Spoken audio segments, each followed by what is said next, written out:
radio for the masses. Headline edition, July 8, 1947.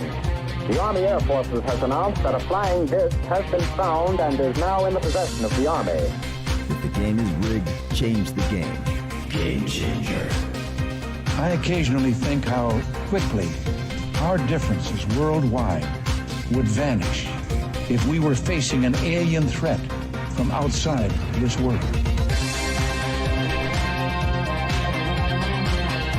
This is Fade to Black with your host, Jimmy Church, on the Game Changer Radio Network and KGRA, the Global Radio Alliance. I need your help to get to the year 1985. You are listening to Fade to Black with Jimmy Church on the Game Changer Network.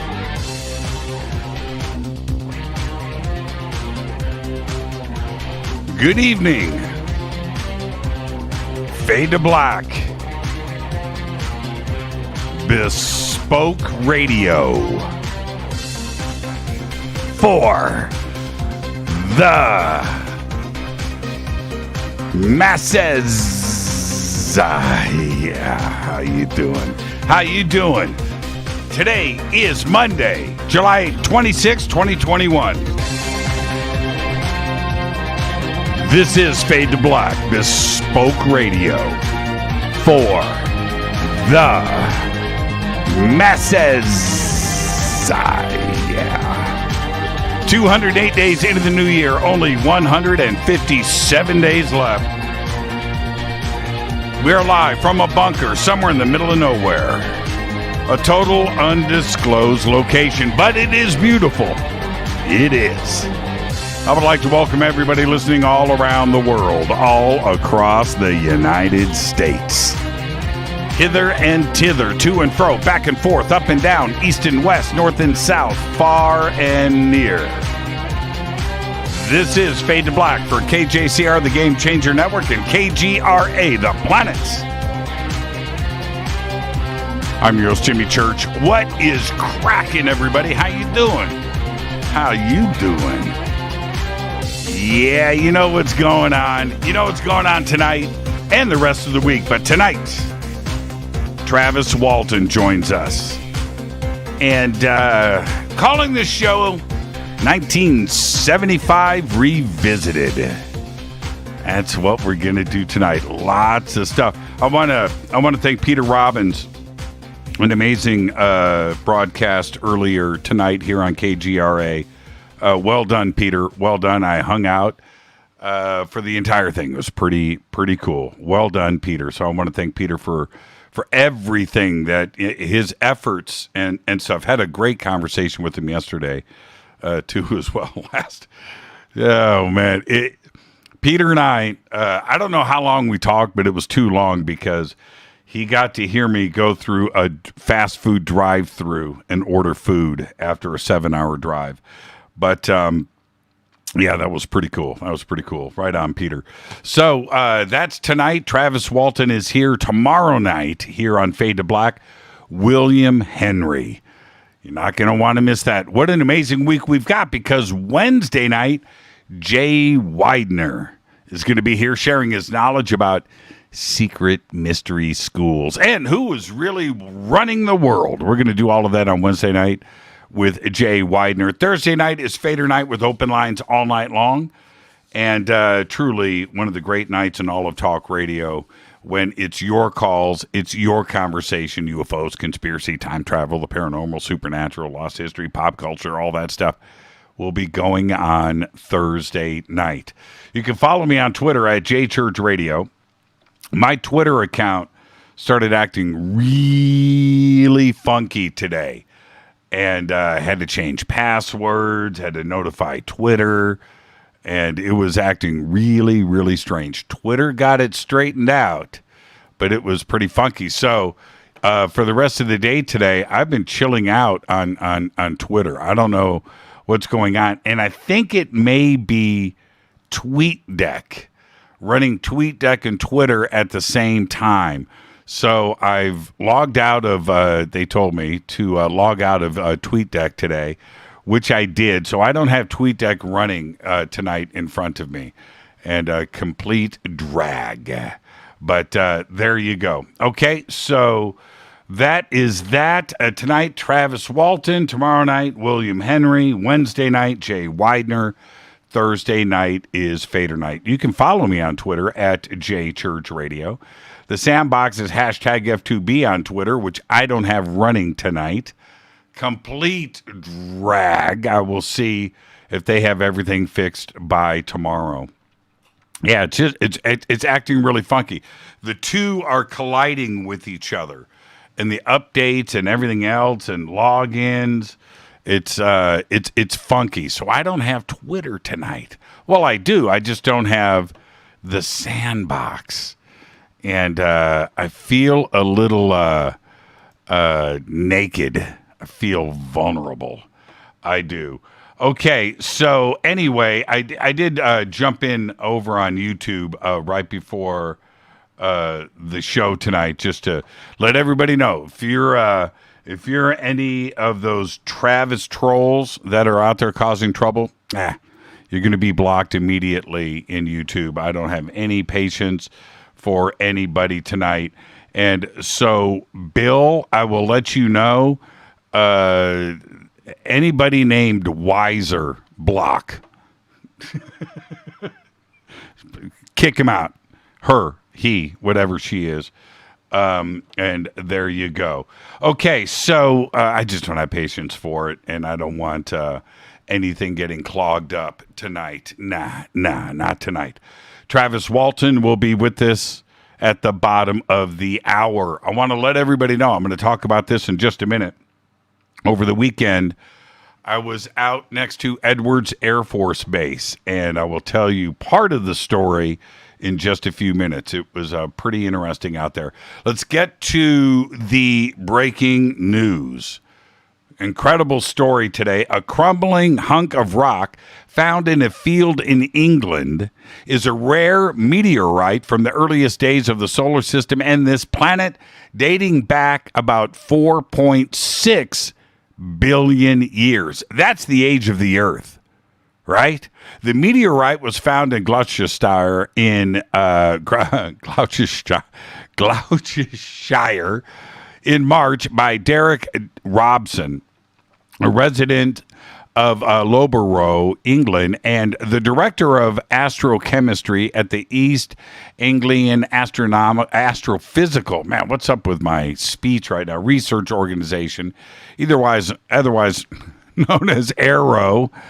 The meteorite was sitting in the imprint of a horseshoe left behind in a field, according to the university. This is the part that fascinates me the most. It's a carbonaceous chondrite that makes up only 4 to 5% of meteorites that are found here on Earth. They are from the asteroid belt between Mars and Jupiter. They often contain organic or carbon-bearing compounds, including the amino acids that make up the basic building blocks of life, RNA. Think about that. It's an absolutely incredible discovery, and the photographs are insane. All right, the news coming out of NASA. Their Mars helicopter, Ingenuity, has flown its first mile on the red planet. The small chopper surpassed the 1 mile mark of its total flight distance this past Saturday when it soared over a rocky region called the Raised Ridges at its Jezero crater home. The sortie was the 10th and highest trip yet for Ingenuity, which arrived on Mars with NASA's Perseverance rover back in February. Ingenuity's first flight, of course, occurred back in April. Flight 10, as it is being called, was the most challenging yet for Ingenuity, with 10 different waypoints for the helicopter, and it flew over the Raised Ridges target. Now, check this out. It reached an altitude of 40 feet. Setting a new record height. Absolutely incredible. Still flying. They thought it was going to do 4, maybe 5, maybe 6 missions. Well, this was flight number 10. Now, next up, the oldest known message in a bottle has been found half buried at a West Australian beach nearly 132 years after it was tossed overboard in the Indian Ocean. Until now, the previous world record for the oldest message in a bottle was 108 years, 4 months, and 18 days. This message is dated June 12th, 1886, and was tossed from the German ship called Paula. The bottle was found just north of Wedge Island, 100 miles north of Perth, by Tanya Illman near her son's car. Her son's car had become bogged down in the soft sand. Absolutely incredible story. Now, moving on to Avi Loeb, because today there was a press conference and the Galileo project was announced. Of course, being headed by a multi-institutional team of scientists led by Avi, a professor of science in the Department of Astronomy at Harvard University. The team will seek and investigate evidence that could represent defunct or still active extraterrestrial technological civilizations, otherwise known as ETCs. The project will analyze data from astronomical surveys and telescope observations and design new algorithms using artificial intelligence in order to identify potential interstellar travelers, alien-built satellites, and unidentified aerial phenomena. Absolutely incredible story. We're going to have Avi on the show. He's a busy man. He reached out to us last week, and we're going to schedule something for early in the week next week because we stay booked up weeks in advance. But we'll get Avi on the show ASAP. All right, let's get the show cracking. Happy birthday to today, Kate Beckinsale. Kate Beckinsale today is 48, and I saw her comments over the weekend. Kate said that she has never been on a normal date. Wow. Happy birthday, Kate Beckinsale. Jason Statham today is 54. I'm just going to say snatch. I'm just going to go there. Helen Mirren today is 76. Mick Jagger today is 78. And Queen stickman and drummer Roger Taylor today is 72. Extreme frontman Gary Cherone today is 60. More than words. Notice I didn't mention Van Halen. And guitar great, the one and only Andy Timmons today is 58 years old. Our dead guy's birthday today is Dobie Gray. 1940 to 2011, died at the age of 71. Dobie's hit songs included The In Crowd in 1965 and, of course, Drift Away, which was one of the biggest hits of 1973, sold over 1 million copies, and is one of the greatest songs in all of music history. Drift Away became a hit again in 2003 when he covered the song as a duet with Uncle Kracker. Drift Away peaked at number 9 1 week to the day after Gray's 63rd birthday and placed at number 19 in the Billboard Year-End Hot 100 Singles of 2003, as well as logging a record-setting 28 weeks atop the adult contemporary chart in 2003 and 2004. Dobie died on December 6th, 2011 of complications from cancer surgery in Nashville, Tennessee at the age of 71. Happy birthday, Dobie. On this day in history, OTD, 1975. Are you old enough to remember this? Van McCoy's The Hustle becomes the number one song in America and the number one dance, signaling the official beginning of the disco era. The Hustle. You did it. You did The Hustle. I was in like 8th grade, Belzer, junior high school. 1975, 1976, right in there somewhere. And they taught The Hustle in gym class, in PE. We did square dancing in PE. I'm not making this up. And then we did like a week of The Hustle in school. Fader fact. All right, here you go. All right. I hope you're sitting down. Hope you didn't just eat. Fate or fact. Woodpeckers eat brains when they get too hungry. That's right. If they've gone too long without food, they will pin down other birds and peck at the back of their heads until they crack into their skulls, and then they eat their brains. Those cute little woodpeckers. That's right. That's your fate or fact. All right. Tonight, very special guest Travis Walton will be with us at the bottom of the hour. We are going to revisit 1975.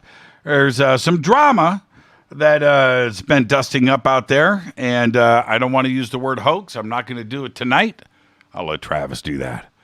But Travis will be with us at the bottom of the hour. Tomorrow night, William Henry is here. Wednesday night, Jay Widener returns. He's going to be sharing his knowledge about the secret mystery schools. And Thursday night is another Fader night with open lines all night long. Now, it's time for me to hit this River Moon coffee. Yeah. It's dark.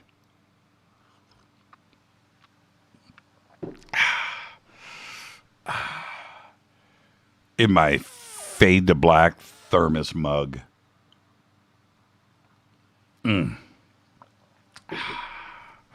rivermoonwellness.com. Go over to jimmychurchradio.com. Click on all the banners right there for River Moon. It'll take you straight there to the Amazon store, to their website, and go and get yourself some Fade to Black blend. Yeah. All right. Earlier I was talking about Edwards Air Force Base. And check this out. I just spent 3 days and 2 nights just south of Edwards Air Force Base out there in the Mojave Desert. And it is a very strange but cool part of the world. And you've got to go. If you have never been there, you need to go. There's so much going on. Lots of rumors flying around, literally, about Edwards. And I've seen my fair share of interesting stuff in the area. I have.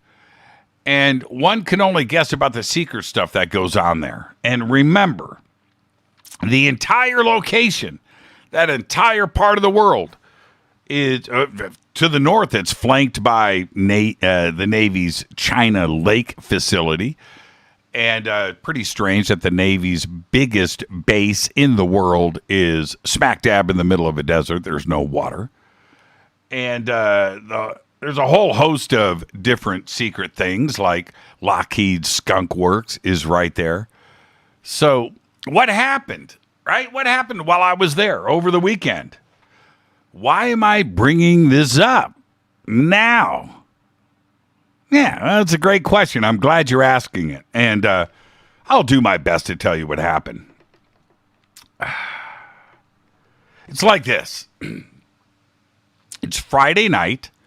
Today's Monday. It's 3 days ago. It's Friday night. And I'm standing in front of my hotel, and I'm looking north towards Edwards. And I know that I'm, just a few miles away. Well, more like 10. And I'm looking at, and I just, right then, it's like 10:30 at night. And I decide to jump in the Jeep and see how close I can get. That's what I decided to do. And it turned out that I only had to drive a few miles. And I'm going to keep the location private for now. I would love to take a few friends up there to where I was, but I get pretty close. And I'm just south of the main runways. I'm right there. And if you jump on Google Earth and you look at Edwards, and you can see a few streets that are just south of the base. So, there you go. That part's not a big secret, but I want to keep where I was, private for now. But I'm right there, and I'm pretty much in the open desert. Okay, so I follow my GPS. I find a cool spot, and I pull over and park. My Jeep, by the way, is facing east. I'm on the opposite side of the street. I got to cross the street. And I'm right there. And from what I can see, because it's at night, I'm in the middle of the desert and it's pretty dark, but I can see that there's like this, I call it a berm, but I really could. But anyway, there's like this ridge in front of me, and it's about a quarter of a mile away, but I can see it. I can't see over it, right? But I can, it's a berm, probably surrounding the entire base. I'm making a guess on that. But anyway, I'm not really sure if it was part of the base, plus it's dark, who knows? But from where I was, I can see from the other side, I can see a few tall, looks like radio towers or antennas. I can see them sticking up. And I can see that they're skinny. I can make that much out. They have flashing lights on them, and they're in the distance. Okay, all right. Now, and I'm looking at my GPS, and from where I am standing, and everything is marked, and I have my phone, I'm looking at it. I know that I'm just like directly south of Edwards, right there. And I'm looking around, in the dark. I'm looking left, I'm looking right, and I'm just kind of getting my bearings of what is going on. I'm also looking for, like coyotes, whatever. I'm in the middle of the desert. And while I'm doing this, something flashes in front of me and catches my eye. And I spin back around, and right between these two radio towers that are sticking up, this thing lights up. And it's got like swirling lights, and it was just on the rim of it. Seriously, right? And I'm like, no way, right? I'm just like, what the hell? And I think I even said all of that out loud by myself in the middle of the desert. But this thing just goes whoop, and after the first swirl, it goes black, and I can't see anything. I'm like, man, did that just happen? And then as I'm looking at it, the whole thing just kind of stutters, but it wasn't the swirl. It was just like on the outside of it. And it's not too bright. The swirl thing was pretty bright, but this, it's like it's, and I'm like, what the heck? And it's kind of blinking. And I really can't make, but the lights are like in a straight line.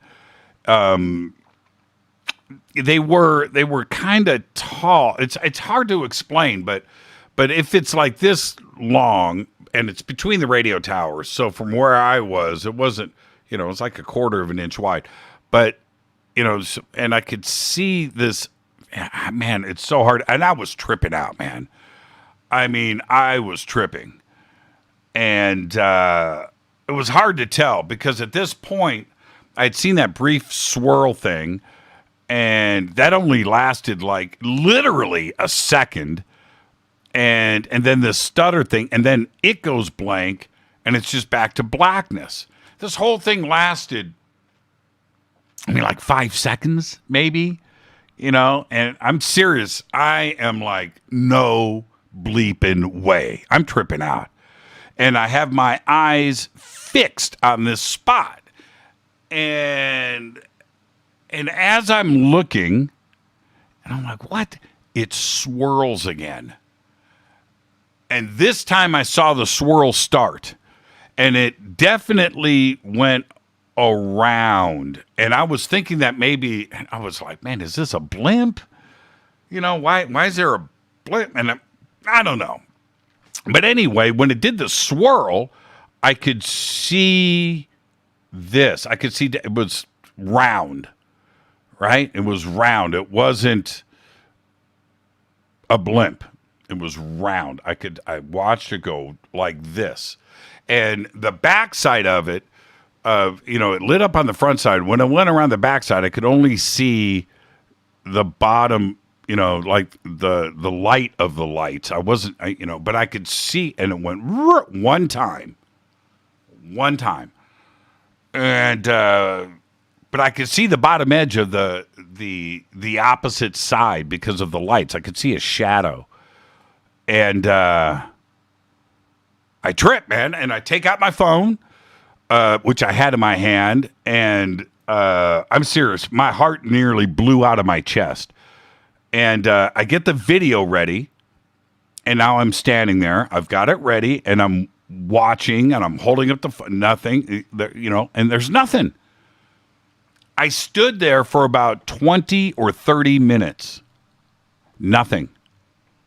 Whatever it was over. And now a couple of technical points, and I'm guessing from where I was, and I had my phone, I had Google Maps. I was about 5 miles south of Edwards, and this object, whatever it was pretty low. It was in between the radio towers. The radio towers are here, and it was like right even with them, maybe a little higher. And but it was right there, and I got a pretty good fix on its location. I know where I'm at. I know these radio, and it's like right in between. So after not seeing anything more, I walked back to the Jeep, and for some reason, I was walking back to the Jeep, and I was thinking that it was probably the top of a radio tower that I couldn't see, and maybe it was some kind of crazy warning lights on the top of a radio tower, and because the other radio towers were there. So I drive back to the hotel. Now, fast forward to Saturday. I kind of dismissed the whole thing. Fast forward to Saturday. After having breakfast at the hotel, I was standing back out in front, and I was looking back towards Edwards. It's a little bit east and north of where I'm at. And I was like, man, those lights. And I was like, screw it. I jumped back in the Jeep, and I headed back to the same location. And I'm driving east, and I'm looking out my window, to my left, and I see the radio towers, right? And I pull back over to the same spot right there. I pull back over. My Jeep is facing east, and I get out. My tire tracks and my footprints from the night before are still there. Not a big deal, but I notice them. So I walk across the street, and I stand in the exact same spot, and I look at the radio towers, and there's nothing there in between them. It's nothing but clear blue sky. I was expecting to see something, like a small, skinny black tower with a circle on top, but there was nothing there. And I was going to take a picture, right, of nothing, but there was no point. And all I have now is this stupid story, once again, without video or an image to go with it. And to be totally honest, there was no chance to take any pictures the night before because it just happened like that. It caught me by surprise. When I was ready, nothing happened. So it goes. Now, tomorrow night, I'll tell you about the black SUV that followed me later that afternoon. And that's a trippy story, too. Tonight, Travis Walton. He's going to be here right now in a couple of minutes. We're going to be revisiting 1975. Tomorrow night, William Henry joins us. Wednesday night, Jay Widener. Thursday night is another Fader night with open lines all night long. I'm your host, Jimmy Church. This is Fade to Black on the Game Changer Network and KGRA, The Planet. Race Hobbs. The Planet. Race Hobbs. I'll be right back after this short break with Travis Walton. Stay right there.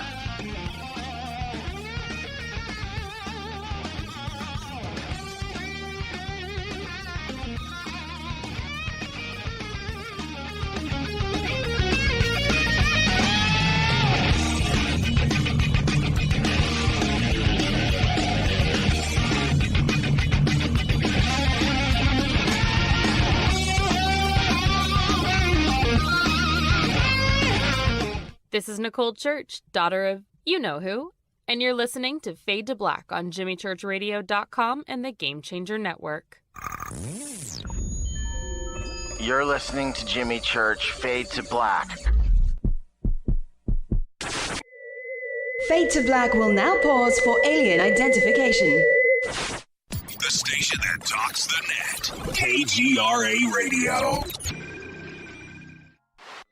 Introducing the Game Changer blend from Rivermoon Coffee that delivers a customized blend made specifically for the Fadernauts. If the game is rigged, change the game. It's a bolder cup with some bite. Game Changer is the coffee of choice for those that prefer an organic dark roast that is slightly lighter and milder, but it's still dark. With wild notes of pecans and chocolate with a rich, balanced, full-bodied cup that is roasted to perfection for a great coffee to start your day, as an after-dinner coffee or anywhere in between. Artisan, small batch roasted to perfection. USDA certified organic, all Rivermoon coffee is freshly roasted and packaged in the USA. Just go to rivermooncoffee.com or click on the banners over on our site and use the promo code F2BBLEND for 15% off of your order today. rivermooncoffee.com. This is the only way forward. This is Fade to Black. Make contact. KGRARadio.com. This is Jimmy Church of Fade to Black, and you can get our podcast for just $2 per month. All you have to do is click on the podcast banner over at jimmychurchradio.com. Hi, folks. It's troubling times, and fear is pushing emotions, which in turn pushes health the wrong direction. Do you ever get an ache because life is uneasy? Try Life Change Tea at getthetea.com. Life Change Tea works on your digestive tract, helping to move food through quicker and comfortably so your health is spot on. Life Change Tea may not help with world issues, but it will help with your digestive issues. A glass a day helps keep the intruders away. So, change your life today. Log on to getthetea.com. That's getthetea.com. If your health game is off, get on by ordering Life Change Tea. Getthetea.com. And while you're on our site, look around at the great non-GMO organic supplements. And if you're a sales shopper, go to our specials page and see what's for you.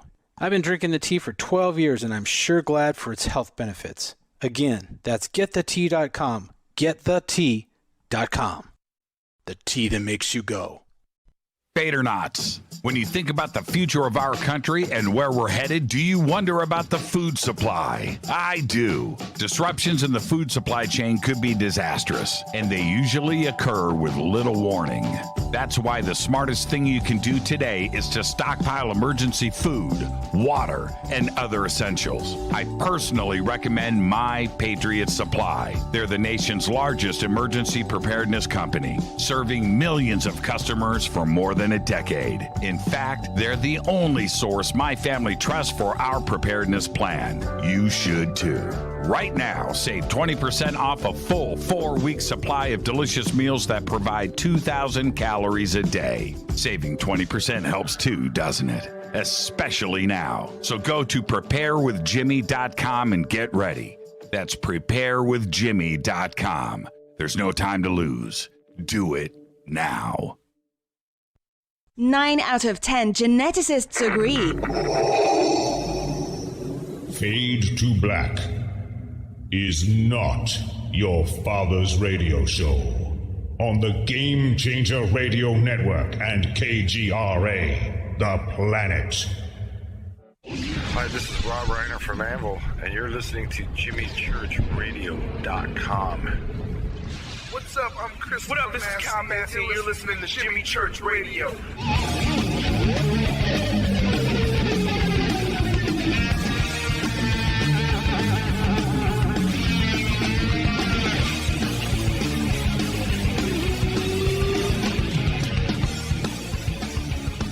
All right, welcome back. Fade to Black. I am your host, Jimmy Church. Tonight, Travis Walton. And before we get to Travis, I just want to say that Tyler's hanging out in the YouTube chat. It's his birthday. Happy birthday, Tyler. Happy birthday. Chatted with Tyler all weekend. He didn't tell me his birthday was today, but it's his story. I'm sticking to it. Happy birthday. Tonight, it is Travis Walton. And he joins us tonight. We're going to discuss in detail the current drama that his case, I'm just going to say hoaxed. I'm just going to say that one time tonight. I'll leave the rest of that up to Travis. I don't want to ever say those words again. There are a few wannabes out there trying to make a buck on an event that has been investigated, researched, and looked into for the last 45 years. And tonight, we're going to put all of this to bed. Travis's life, of course, changed on November 5th, 1975, while working in a logging crew in the Apache-Sitgreaves National Forest in Arizona. The Walton case received mainstream publicity and remains one of the best-known instances of alien abduction. It is one of the very few alien abduction cases with corroborative eyewitnesses and one of the few abduction cases where the time allegedly spent in the custody of aliens plays a very minor role in the overall account. I would like to welcome back to Fade to Black, Travis Walton. Travis, good evening, man. How you doing? All right. I'm doing okay, considering. Yeah, Travis, welcome back to the program. Can we talk about maybe your lack of oxygen tonight, and what you've been going through? I think people should know. Well, I don't like to brag or complain about things like that, but let's just say I've been kind of short of breath lately. Yeah, but, yeah, Travis. I really don't think it's fluid accumulating in the lungs. I think this symptom has to do with the virus occupying the oxygen-carrying parts of the blood. Yeah. But that's just my little theory there. Yeah, I got it back in November, Thanksgiving, and I thankfully it stayed out of my lungs, but it got into every other part of my body though, and it was rough. But so everybody tonight. If Travis is short of breath, I'm just letting you know that, talking with you today, Travis, I could tell that you were just running out of oxygen. And so I just want to let everybody know that is actually what is happening. Well, Travis, let's get straight to it. I've called this show tonight 1975 Revisited, and I chose that for good reason. As this drama started to make its way through social media last week, and it was a buildup over a short period of time, but I immediately called you up and I said, Travis, just tell me it's all BS. Those weren't the words that I used, but and you said, Jimmy, it's all BS. And yes, it's all BS. It's all BS. There's a kind of a built-in conundrum here. What's that? When you're attacked in this way, if you say nothing, people assume, oh, he must not have a reply for that. But then if you do reply, then you're just on a level with whoever's attacking you, and it's just a couple of guys that are bickering. And so what the hell do you do? I have good, solid, simple refutations of things that are being said, but for some reason the public just wants to see it as a quarrel between two people, and that's not what this is at all. I was talking to Peter Robbins yesterday, and Peter, because of who he is, he's so pragmatic.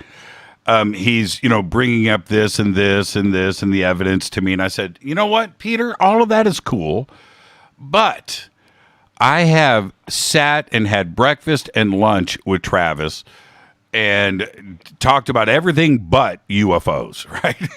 But I had a chance to look into his eyes, and that is good enough for me. And Peter was like, Jimmy, that is the best thing you could ever say. I said, that's it. But I told Peter, he knew that you were coming on the show today, and he said, Jimmy, don't hold back. And I said, well, I'm not going to. And I don't think that's the point. I think what we need to do, Travis and I have done many, many, many shows together, but the first show I did with Travis so many years ago, 2013 or something, we talked about 1975 then, and every time he's been on the show since then, we've talked about everything else but that. So maybe it's time to circle back and revisit 1975. And so let's I don't like going there, but exactly. briefly, right. We were returning from work. We saw this glow coming through the trees, and this was on the contract without a doubt. And when we got to where the source of the light was, we could see this flying saucer hovering there in the clearing. And there's absolutely no doubt in the minds of any one of us. We've all passed multiple polygraph tests on that subject. And it was definitely not off there 4 miles away at some little Forest Service installation that this crazy theory is being bandied about. Now, a couple of things. Let's actually start right there. We're talking about, first off, remoteness, Travis. But from the location when, you and the crew in the logging truck stopped, from there, how hilly is it? I just want to know how far of line of sight do you have from that location? Well, there is absolutely no line of sight from there to the Gentry Tower. You cannot see it. Even after the 2 forest fires, which have cleared off a whole bunch of timber, you still couldn't see a glow from the thing if the lights were on. It's just not visible from there. It's just way too far away. It's ridiculous. This accusation that I've acknowledged or admitted or in any way, the truth is I've never been to that tower. Right. Never been to it. Never seen it. So anybody that's saying anything else is a gigantic liar. And we've all been in the woods, right? And certainly where we are talking about here is remote, and that was your job on the logging crew to go out and clear the trees because of forest fires and other reasons to have to clear those trees. But from there, when you look around, you could probably see, I'm just guessing, Travis, but you could probably see 100 yards, and if you're lucky, a break in the trees, maybe a quarter of a mile. But that's it. You're in a heavily forested, hilly area, correct? Well, the truth is you can actually see San Francisco peaks over by Flagstaff, the highest point in the state of Arizona, snow-capped most of the year, maybe all of the year, from there. But you're going to have to move around to where the trees aren't in the way, and it's certainly not anything that's going to let you see this fire tower, which, by the way, was occupied by a local reporter who described her experience encountering certain people come by, researchers and whatnot. So it's not like it was some kind of isolated place where somebody might hide out or something. That's just totally ridiculous. Now, and I want to stay on specifics here. Once Mike freaked out, Mike Rogers, the driver, he peels out and takes everybody with him. For these claims of a spotlight or something else coming through, or I can't figure out how that theory holds water, but Mike and the rest of the crew wouldn't freak out over a spotlight. That's not what they saw. Of course not. Of course not. One of the crew actually said it was the brightest thing he'd ever seen in his life. It was compared to a bolt of lightning, a laser beam, different. The reason there's so many different descriptions because they were all talking to different deputies, but it was definitely not just a light somebody turned on or something. The descriptions that not only made it into the movie, but the book too as well, but artwork that has been generated out there depicting the moment of all of this going down. that really hasn't been in a point of contention for 45 years, right? No, not at all. All this time it's been fine, and some no-name wannabe is trying to twist things in order to gain their 5 seconds of fame, claiming this thing all in connection with this Gentry Tower thing, which actually did come up way back, and that was very quickly dismissed by anybody that looked into it. I mean, good grief, it's almost 4 miles away. There's just no way that we're going to wander off the contract. The contract, we know where we are, we know what the roads are, and the borders are actually flagged with plastic flagging that the Forest Service puts up. So now there's another part to this. If there was somebody in this tower, I'm just saying, right? If there was somebody in that tower, now we've got a co-conspirator here. How is it that co-conspirator hasn't been caught? Or nobody has come forward? It's totally made up, and this wannabe filmmaker, I don't believe he's a real filmmaker anyway, but the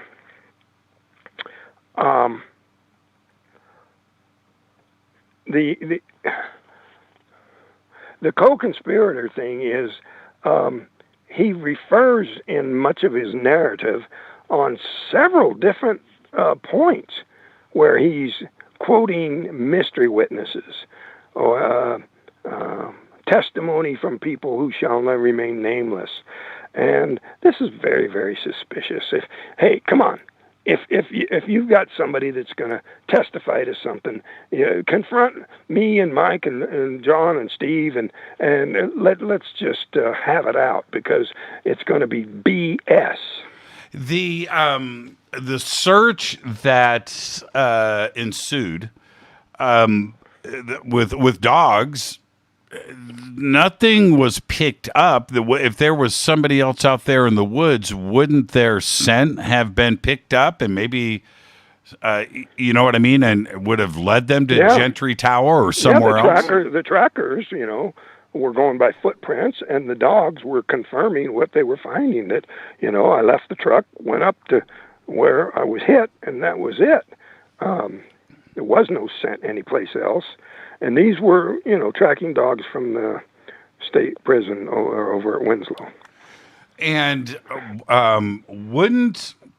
now, this is just my mind trying to resolve this, Travis, but it would have had to have been a monstrosity of a spotlight, not something that you're out there tracking deer with, right? We're talking about something that would be in front of Mann's Chinese Theater at a movie premiere.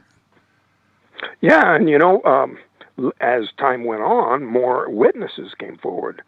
A couple that were deer hunting in the area, another guy that was boating or something over there at Black Canyon Lake, and they described the departure of this object that matches up with what the crew saw.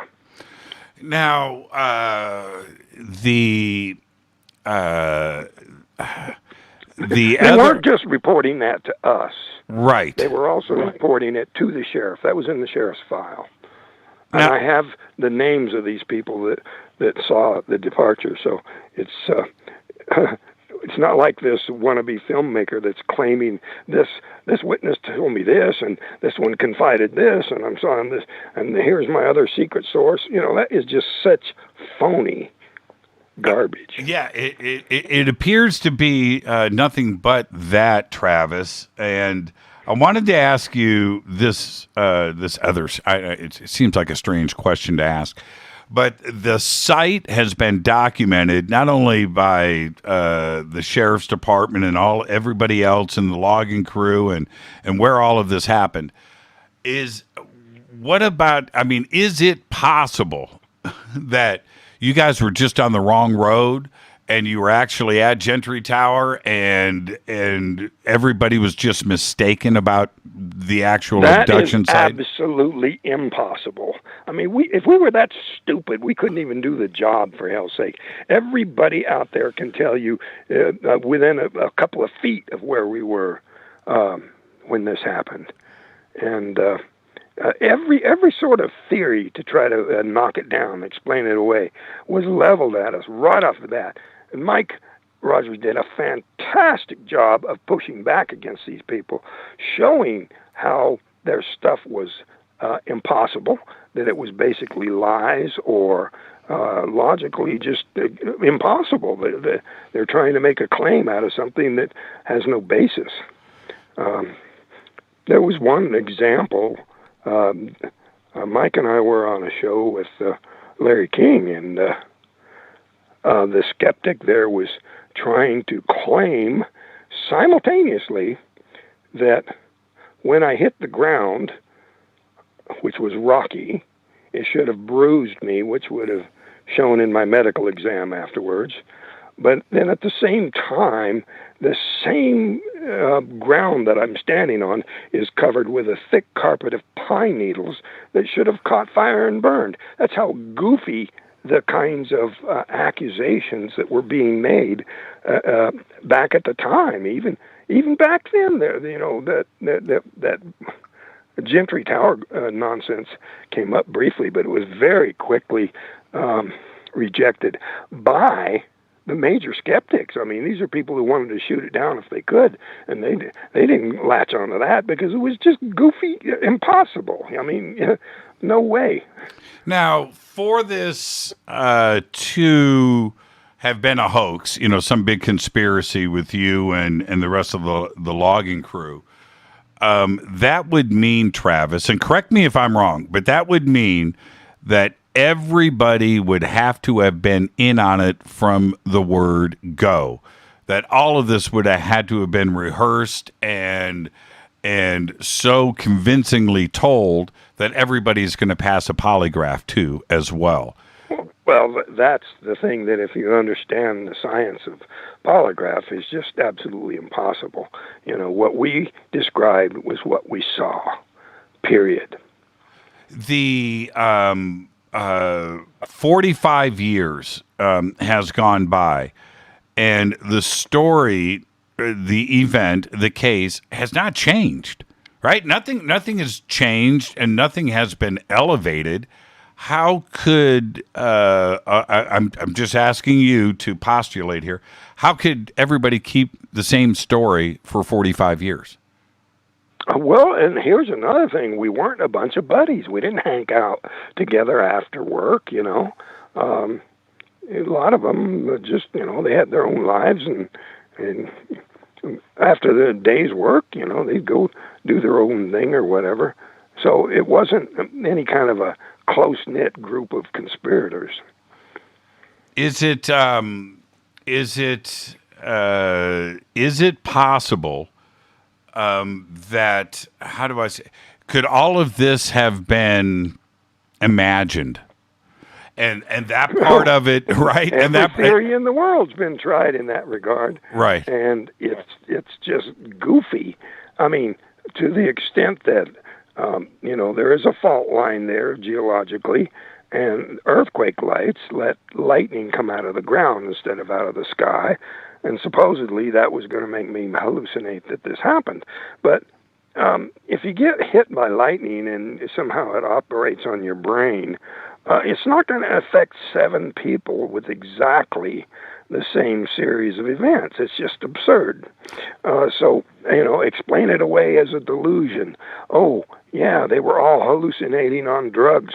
You're out there with dangerous equipment, cutting trees that, you drop one on you, it can kill you, and nobody's going to be stoned out of their mind, and certainly not 7 people identically stoned. I mean, that's just totally ridiculous. But the main thing is, with all this talk about drugs, and it was all a hallucination, the bottom line was, I had blood and urine samples taken by the Maricopa County medical examiner which traced 0 drugs of any kind in my body.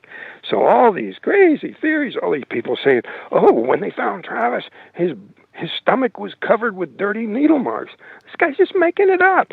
They're all just trying to be important. And you wouldn't believe how wild some of these things get when they're trying to make up a story and attach themselves to something that's in the news or something and trying to be important. Now, there's another part to this we're going to jump into at length after the break. But after Mike decides to come back and you're gone, how long was it before they got to town and reported everything to the sheriff? Well, that's their story, and I'm sure Mike could tell a very accurate account of that, but I wasn't there.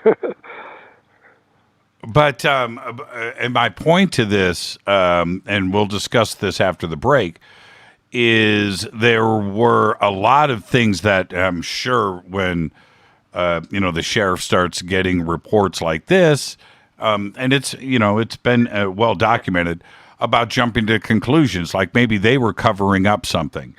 But there was a certain amount of time that was spent before the search started, right?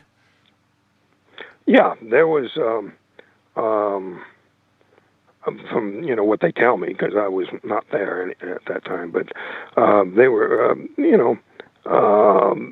in so many ways, the police, the sheriff, were trying to deal with something that they had no precedence. I mean, it was just, what is going on here? Obviously, these guys are shook up, something definitely terrible, and they're trying to explain the disappearance of their coworker.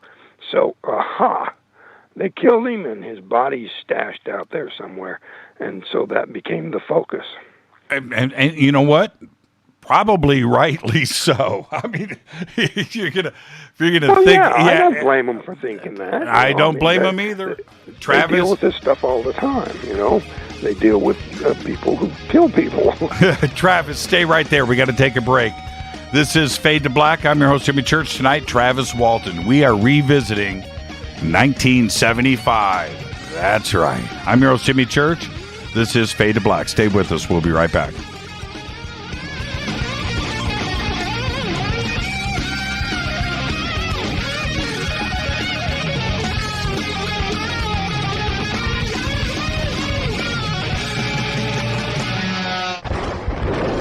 This is Fade to Black with Jimmy Church on the Game Changer Radio Network and KGRA, the Global Radio Alliance.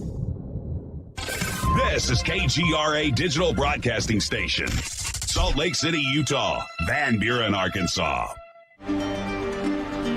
This is Billy Carson with ForbiddenKnowledge.tv. Forbidden Knowledge TV has just reached its 1-year anniversary. That's right. 1 year. And as a show of appreciation, we are giving all new subscribers a free 30-day trial of ForbiddenKnowledge.tv. That's 30 days to binge watch thousands of movies, documentaries, conferences, workshops, lectures, yoga classes, meditation courses, and so much more. So log on to ForbiddenKnowledge.tv from your computer or mobile device, or get the Forbidden Knowledge TV app on Apple TV, Roku, Amazon, iTunes, or Google Play today, and use coupon code 30daysfree. That's coupon code 30daysfree on ForbiddenKnowledge.tv today. Because you never got that pony you always wanted. Damn it. Jimmy Church and Fade to Black on the Game Changer Network. KGRADB.com. Listen, I know, and you know, that you've always wanted your first crystal skull. Or maybe you're a collector just like me, but you just don't know where to go to find the real thing. Then I met Carolyn Ford over at EinsteinTheCrystalSkull.com. Carolyn is the guardian of Einstein, one of the most respected ancient crystal skulls in the world. All of her unique skulls have been imprinted sitting with Einstein in his sacred lodge and are carved from the finest gemstone and materials. Imprinting is the process of receiving the ancient wisdom from the master skull or master computer. Einstein, the ancient crystal skull. To see Carolyn's current collection of crystal skulls, just visit her store at EinsteinTheCrystalSkull.com or click on the banner over on our site. Don't forget to use the promo code Jimmy at checkout to receive 10% off of your order today. That's promo code Jimmy. Finding your first or next crystal skull is easy. Just visit EinsteinTheCrystalSkull.com. When you take the beans from Central America with dashes of Indonesian and African mixed in and then roast it to the dark side of Fade to Black, you create the ultimate brew of fringe. Introducing the Fade to Black blend from Rivermoon Coffee. Yes, Rivermoon's darkest customized roast was created for the love of Fade to Black. The alchemy of masterful roasting and smoking the beans is in every sip of this full-bodied, dark Java. I need my coffee dark, deep, with distinct bittersweet chocolate highlights, just like the bunker. Leaning further into the darkness of the roast is Fade to Black blend from Rivermoon Coffee. Just click on the banner at jimmychurchradio.com and use the promo code F2BBLEND for 15% off of your order today. Hello, I'm Katie, and you're listening to my main man, Jimmy Church, on jimmychurchradio.com. Hi, this is Ray Hobbs here, repping the planet, and you're listening to my good friend, Jimmy Church, Fade to Black, on the Game Changer Network and the KGRA Digital Broadcast Station. This is Toby Kebbell. You're listening to JimmyChurchRadio.com. Don't hurt me, Jimmy. I'm only little. Hey, I'm Adrian Grenier. And this is Ari Gold. We're the Honey Brothers. We're also Honey Brothers. Hey, I'm Adrian Grenier. And I'm Ari Gold. We're the Honey Brothers. And you're listening to Jimmy Church. The Revolution. This is Jimmy Church of Fade to Black, and you can become an official Fadernaut by just going to our membership section at jimmychurchradio.com. Hello, this is Serena Wright Taylor from Conscious Life Expo, and you're listening to Fade to Black with Jimmy Church, who holds the Lucky Pony record for the best astrological chart since 1963. True story. This is Micah Hanks of the Gralien Report, and you're listening to Jimmy Church on Fade to Black, across the globe on the Game Changer Radio Network and the one and only KGRA Radio, The Planet.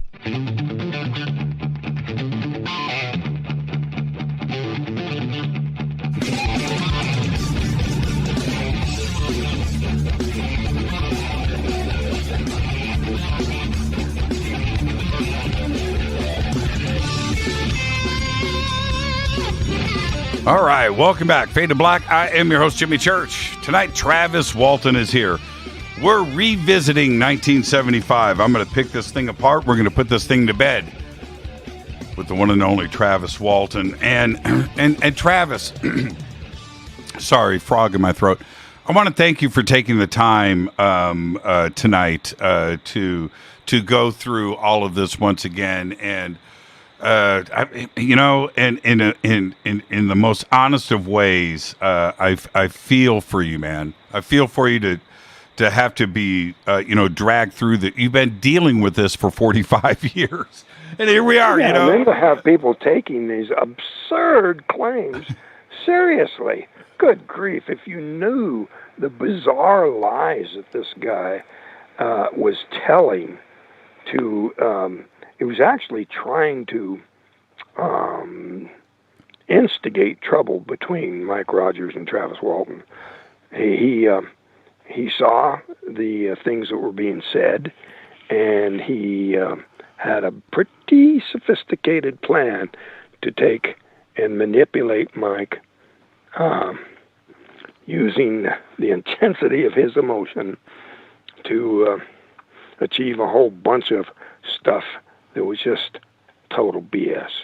Starting with claiming that the year before, when I'd been discussing a documentary, it was very brief because once I found out he was a Gentry Tower person, I just said, well, goodbye. I got nothing more to discuss with you. So I left, but broke it off.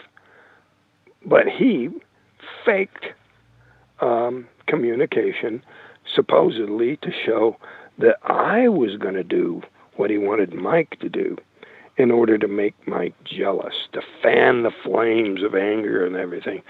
And it was pretty effective.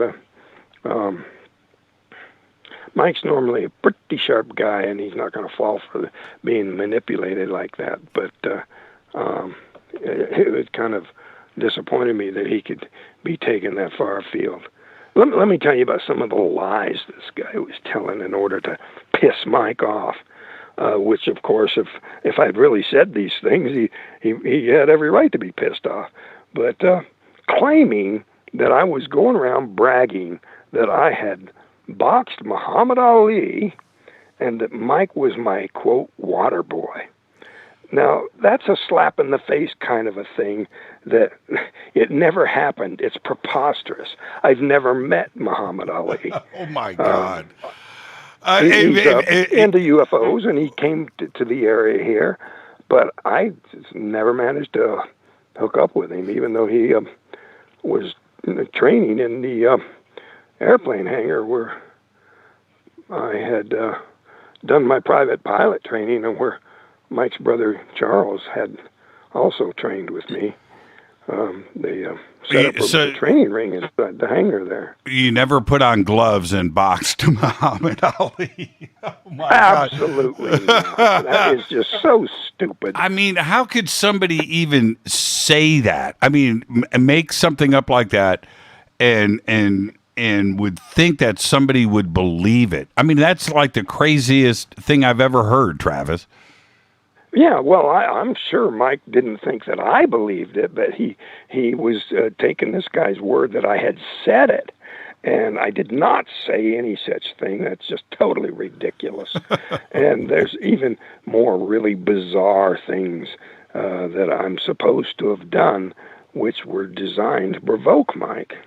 Now, right before the break, I want to circle back. We were talking about, dogs and tracking and, picking up scents and things. For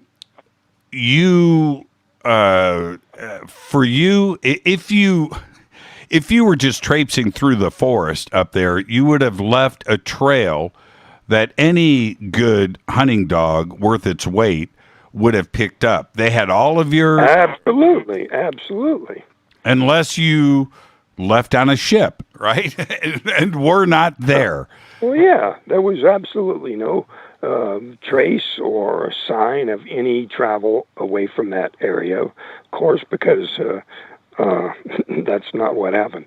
But the one theory that the debunkers put out was that my mother had hidden me in a cabin 10 or 12, 15 miles away, I don't know. However, the little convenient thing that they eliminate when they're telling that story is that my mother took lie detector tests from the state police just like the crew did. Were you at any time hiding your son? No. Did you know where he was? No. So people who tell that story and don't that leave that out are deliberately lying. Half-truth is a full lie. How is it? This is what is crazy to me. How bad would the dogs had to have been to not pick up anything anywhere? I mean, what are the odds of that? If you leave your scent, you're going to get caught, Travis. Well, yeah, and there was actually, Mike described seeing my footprints from where I'd hopped out of the truck and moved up the hill there. So they knew where to start. So the dogs, and again, I know that you weren't there, but from the testimony of everybody else, and of course, law enforcement, the dogs tracked to the spot where you got zapped. Yeah, that's what they said. Yeah, right, and the trail stopped there. Right. just ended there. Now, I suppose if they had taken the dogs way down the hill where we had been working earlier that day, my scent would have been all over the place, just like it was with the other guys that were working. But as far as that, we had already were on our way out of the woods and headed home. So considerable distance from where we'd been working. Did anybody search for you near Gentry Tower? How far out did the search perimeter go? Well, I don't know, but I'm sure it was as thorough as they thought it needed to be. I hadn't heard, but like I said, I knew of one reporter that had been in that place and had observed some government investigators coming by. And so the idea that it would just be some kind of like a remote cabin somebody could use is just ridiculous, It would have been, as a matter of fact, that's what they found out, that it was being manned at the time, because the job is to be up high and spot the fires as soon as they start, so you can get a crew over there and put it out before it gets very big. And they had actually come and got us before to go fight forest fire, because we're equipped, experienced. Now, approximately 5 days passed, and when you got back, like you said, they took, obviously you needed medical help, lack of food and water and nourishment for 5 days, and they went and took all of these tests. Were they able to see if you had eaten, or, I don't know what those tests would be on your blood to see? Well, the signs of, according to the doctor, signs of starvation would be elevated ketones. And the other test they were looking at was the dehydration, which was pretty extreme. Which I was working very hard on remedying, give me a drink of water, give me another drink of water, kind of a thing. But the elevated ketones would have been a sign that, whether they were, didn't have enough food to keep me alive or something like that, is probably less likely than maybe part of the medical treatment. In hindsight, that perhaps they had some reason to not do whatever it would take to have my system not start breaking down my body for food. Right. I think that is such an interesting point when there's so much evidence here. There's the eyewitness testimony, of course, of everybody, but and the polygraph test and the search that happened and everything else that is in play. Well, the blood and urine samples were taken by the Maricopa County medical examiner. That went straight to a law enforcement laboratory. So all these theories, they get back in their face because there's stuff that doesn't work. But there's other stuff that's interesting. I had an EEG and an EKG, and the idea being to look for signs of neurological consequences of being hit by this blast of energy. And this was a very sophisticated brain medical installation there in Phoenix. Barrows Neurological was where Muhammad Ali did go when he developed problems. And so that's the kind of level of skill that I was had subjected to. And the discovery of this unusual pattern was interesting to me because the technician was not informed of who I was or what had happened. I was connected to this thing that was in the news, So the idea that there's something unusual happening here, and this technician is totally objective. It's what's called double blind. He's just, commenting on, well, there's this unusual pattern there. Well, I had other EEG done later that did not have that pattern. So to me, that sounds like perhaps there was some sort of neurological after effects that weren't completely resolved at the time the test was done the first time. I want to bounce back to something I was talking to Peter Robbins about yesterday. When you guys are in the truck and you're driving, and you see what you think is a forest fire through the trees, what color was that? Well, no, that's kind of been exaggerated. Not a forest fire, but it was deer hunting season. We'd heard shooting in the distance, during our breaks when our chainsaws weren't revved up making noise. And so seeing this faint glow through the trees made us wonder about that briefly. Could it be a forest fire? Mm-hmm. Could it be hunters camped up there or something like that? So it wasn't a forest fire would have been quite alarming, and we were, that was pretty quickly dismissed, and we didn't really discuss what we were looking at. Everybody kind of got kind of silent, and we're looking in the same direction. So I know the crew were seeing it at the same time, but not really saying, "Oh, what's that?" I don't recall that being a major feature of what happened there.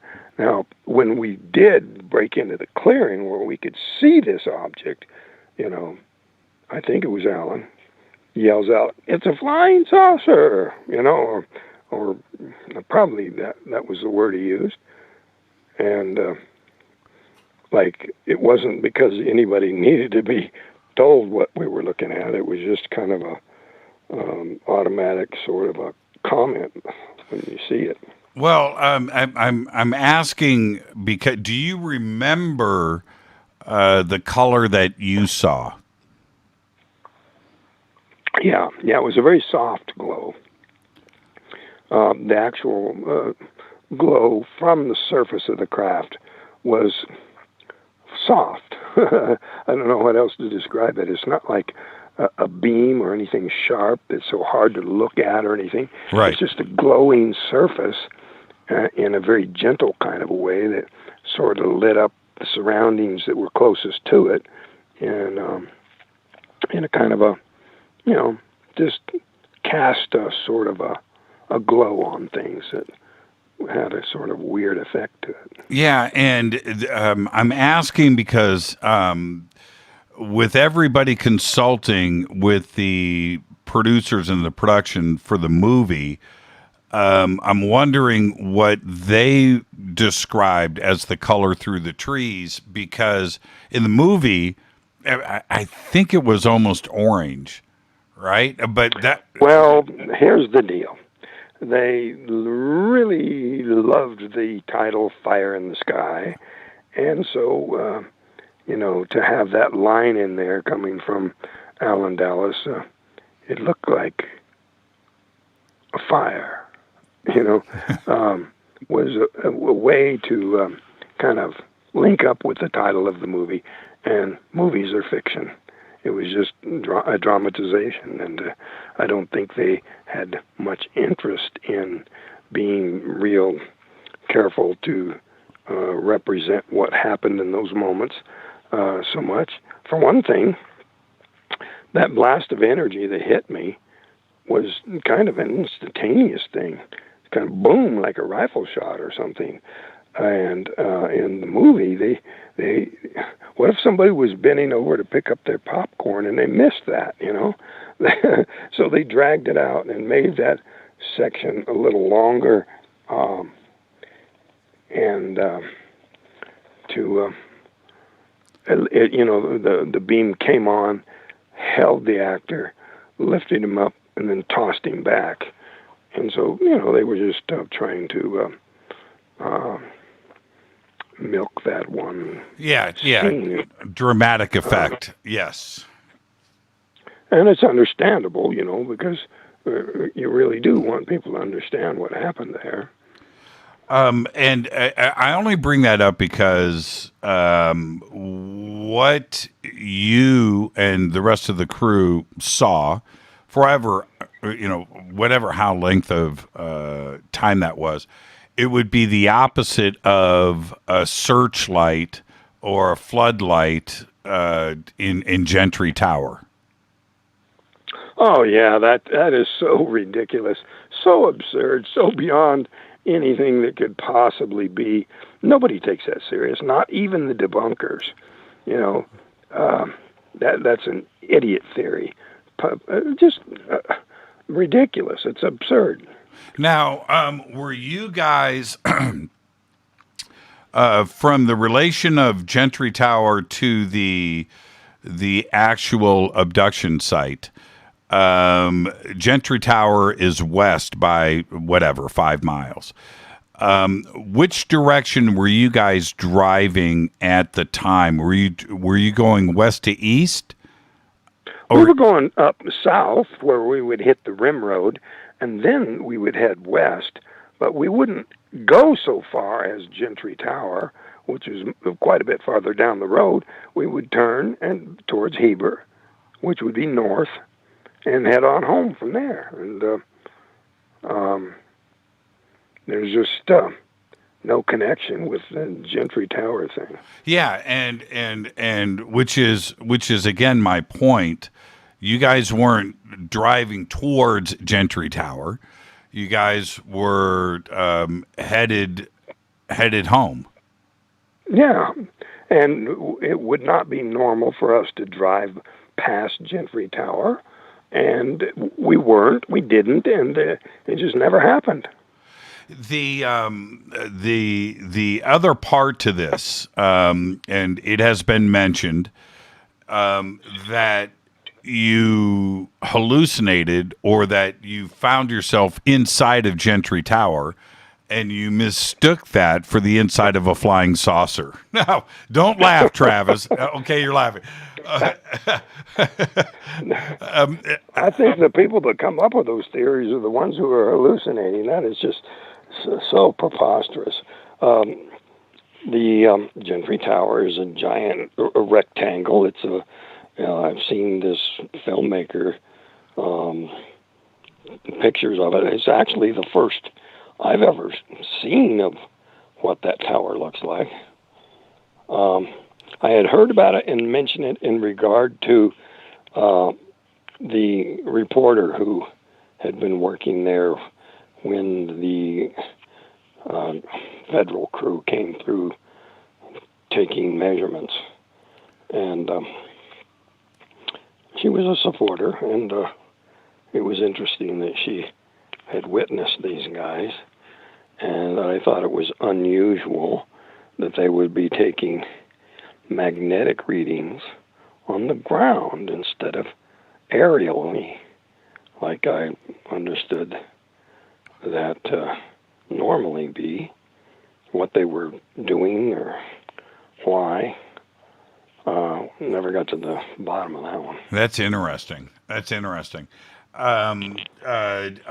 When we come back after the break, I'm going to talk about the documentary Travis that Jennifer Stein did. I remember I was with you when the film was released, and Jennifer, and you guys gave me a copy of the documentary, and I went and watched it, and I was so impressed, but yet a little bit jealous that Jennifer was able to pull that film off and getting everybody together. It was just so impressive. Are you still in contact with everybody on the crew today? Yeah. As a matter of fact, I can say with great certainty that I probably had the very last contact with Dwayne Smith.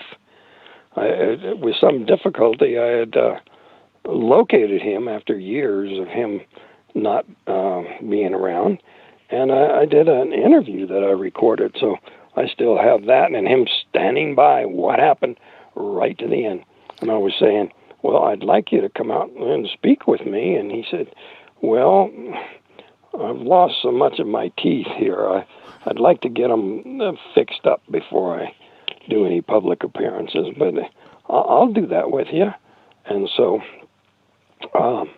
that was the last thing I'd heard from him. And his daughter has promised to get me some pictures of him in his Air Force uniform. Can you imagine somebody in the Air Force that's 6'5"? But I thought you had to be small to be in the Air Force, but I think it would be a great picture. Yeah, I think I should get my teeth worked on too before I go out into public. That's such an honest thing to say. But you're still in contact with everybody, and including in a strange way, even Mike Rogers. Yeah, even Mike Rogers. I got a text from him just an hour or so ago. Got a phone call from Steve 2 days ago. And John, he posts stuff online all the time because he's a long-haul trucker, so he sees some pretty interesting stuff, pretty cool stuff out there. And so he's from one end of the country all the time, so it's kind of cool that he checks in with us. There was one story that was pretty cool. He was at a truck stop, and this guy tried to rob him. And so he kicked this guy's ass and took his knife with him. And the guy was actually reporting it to the police and complaining that John had taken his knife. And it was an attempted robbery. It was a pretty good laugh. That is amazing. That is amazing. Travis, stay right there. We got to take a break. This is Fade to Black. I'm your host, Jimmy Church, tonight. Travis Walton. We are revisiting 1975. Why? Because we have to. More with Travis after this short break. Stay with us.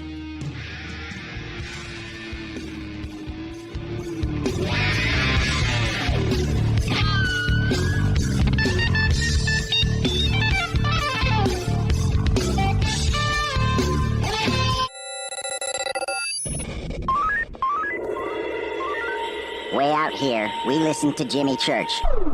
You're listening to Fade to Black. Always on the edge of the hottest alternative talk. Jimmy Church with Fade to Black. KGRARadio.com. ¿Qué tal, mis amigos? Yo soy Mario Carson, el tiburón, y los invito para que escuchen a mi buen amigo Jimmy Church Radio. ¡Claro que sí! Do you want to be an official Fadernaut? Of course you do. This is Jimmy Church of Fade to Black. Just go to our membership section at jimmychurchradio.com. Fadernauts. When you think about the future of our country and where we're headed, do you wonder about the food supply? I do. Disruptions in the food supply chain could be disastrous, and they usually occur with little warning. That's why the smartest thing you can do today is to stockpile emergency food, water, and other essentials. I personally recommend My Patriot Supply. They're the nation's largest emergency preparedness company, serving millions of customers for more than a decade. In fact, they're the only source my family trusts for our preparedness plan. You should too. Right now, save 20% off a full 4-week supply of delicious meals that provide 2,000 calories a day. Saving 20% helps too, doesn't it? Especially now. So go to preparewithjimmy.com and get ready. That's preparewithjimmy.com. There's no time to lose. Do it now. So, you love talk radio? Then you'll love TalkStreamLive.com. TalkStream Live is always on, 24/7, with the best streaming talk shows. Find your favorite talkers and discover some new ones. It's free, readily available online or on mobile with any smartphone or tablet. Finding your favorite talk shows all in one place has gotten a whole lot easier. Just go to TalkStreamLive.com. Be sure to download the free apps from Google Play or the iTunes App Store. You listen to us, and we listen to you. And so does the CIA. KGRARadio.com. You are listening to Fade to Black with Jimmy Church on the Game Changer Network. Oi, oi, I'm Reese Evans. You're listening to Jimmy Church. This is Revolution. The revolution will not be televised. The revolution is on radio. Ciao.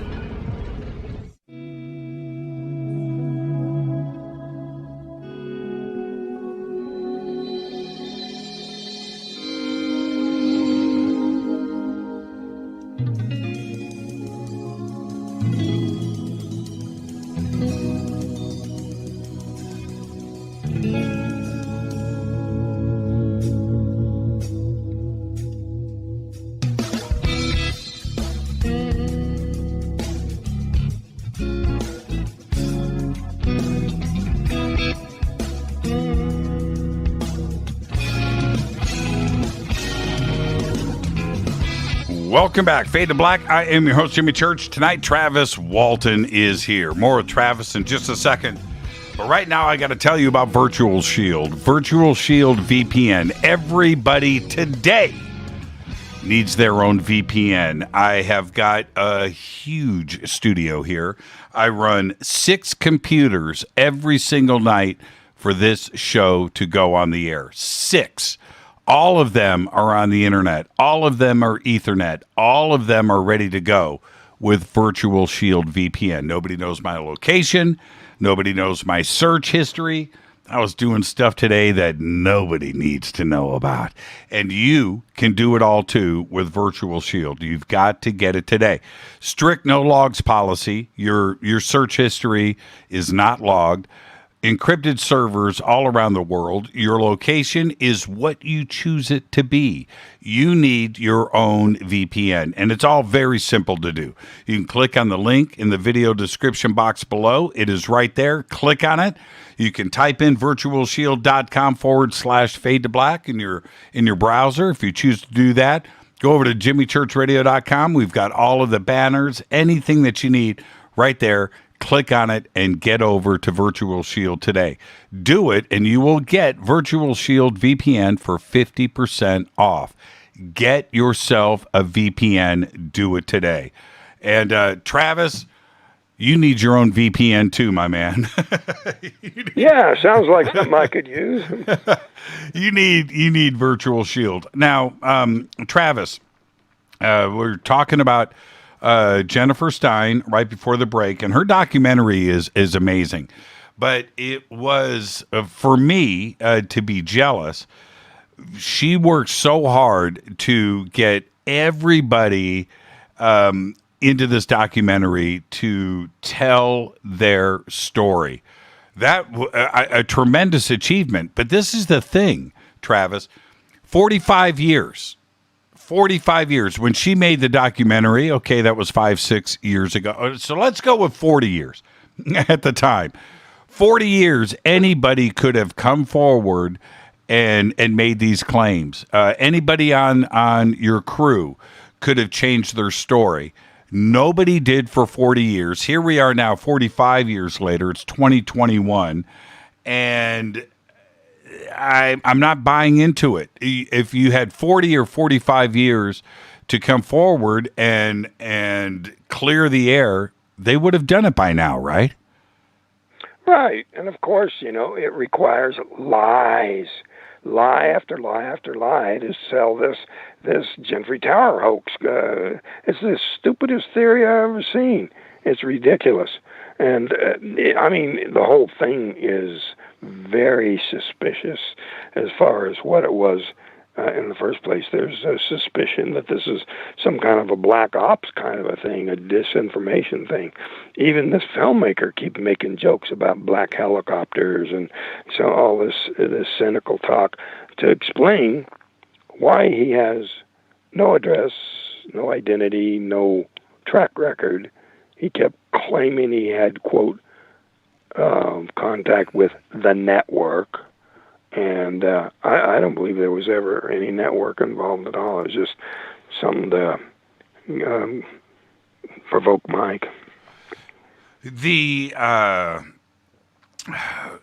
idea that you and Mike were in on it and planned it from the beginning, can we address that for a second? As outrageous of a statement as that is, and for me to even say it, that would be pretty tough to keep under wraps for so many years without somebody coming forward. Well, it's not what do you call it? A not original theory. I think Philip Glass was even trying to claim that Mike was the ringleader, but the theories varied depending on how they were trying to make it fit with various evidence. And the bottom line is we all told the truth, and the best polygraph tests in the world verified that, and everybody has stood by it all this time. I'm sure that Mike is listening right now. I want to ask you this directly. You've known him for a long, long time. Why do you think, in your opinion, would he now change not only what he has said in the past, but seem to even retract the other statements that he has made? He's kind of gone back and forth over the last year. Why do you think Mike would change his story and then retract his story and then change it again? Well, he'll deny it, but the bottom line was that he was jealous. I mean, I have statements from him flat out saying a remake would be the worst possible thing to happen. It would put him in the limelight again and make him an effing god. I'll do all I can to stop it. Now, who would say something like that if they weren't jealous? I don't understand the nature of these attacks, and it's kind of absurd. I think to have a grown man drive 40 miles on 2 different occasions to take pictures of my messy yard, and it is a messy yard, to make sure that my followers, people who are looking at my material online, know that I have a terribly messy yard. What kind of person is going to go to that kind of trouble? That's a long drive to do it twice, and to what end? I could give a shit. I mean, if I was that embarrassed by how bad my yard is, it wouldn't be like that. So it was never that big deal in the first place. But apparently he thought it would do what he had threatened to do. Destroy my reputation. Yeah. He put it in writing. He said, "Give me $2,000 by Friday at 3 p.m. or I will destroy your reputation." Is there any chance of reconciling with Mike and moving forward positively? Well, if he just quit it, he goes on the radio attacking me, and so I make a private call to the host, and he acts like I did an offense against him. Wait a minute. You did 2 shows attacking me, one after another, on the air, and then because I attempted to give the host a heads up privately, which he stabbed me in the back in the broadcast later, it's a kind of a strange reasoning pattern. But I would like it for him to just stand down and stop with the hate campaign. Well, if anybody, this is the truth. You can see my studio here and what is behind me on the cameras, and it looks all clean and tidy. Well, that's what I want the world to see. The rest, if somebody came in here and took pictures, they would see the real studio. And well, I could explain, and I've but long before Mike ever drew attention to it, my girlfriend has been aware that that's a big sore spot for me. That it's one of my goals is to get this all straightened up, because originally, when I moved into this house years and years ago, I basically remodeled everything from top to bottom. So it's not my usual deal. What happened was there was quite a bit of time spent on no time to finish this, just move on to the next thing. No time to finish this. So there are a lot of projects that are just sitting there that didn't get completed. But that's no excuse. It's just how it came to be. Well, this weekend is yard work weekend, Travis. I'm just letting you know. The whole world knows now. You got to get out there. Well, I'm making progress. You just can't tell. You won't be able to tell until right at the final moments. Now, I wanted to. You brought up Philip Klass, and somebody that, I mean, especially now and looking back. He had an agenda. I wouldn't doubt if he was, being guided by one of the 3-letter agencies on so many different levels with so many different cases. Well, I have some documentation that points in that direction. Yes, yeah, and Freedom of Information Act files on him by the FBI, and then they're turning their investigation of him, which revealed bad stuff, over to the CIA. And this was back when the CIA was so secret that J. Edgar Hoover didn't put the director's name on the memo, an internal memo, and it's J. Edgar Hoover to Director, Central Intelligence Agency. Well, didn't he? It seemed that he did everything that he could within his power to not only debunk the case, but to defame you as well as an individual. Oh, yeah. It was terrible stuff. But, I think Mike did a fantastic job of fighting back and wound up making Philip Klass look the bad one. And especially some really cool revelations that he was trying to bribe Steve Pierce with a $10,000 offer to get him to lie and say it never happened. And Travis, to that point, let me jump in. You guys are a logging crew in 1975. Nobody was rich. $10,000 to anybody on that crew would get them to change their story, right? Yeah.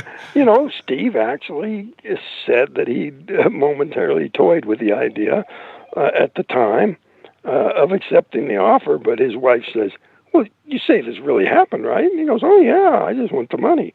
But, she said, no, you're not doing that.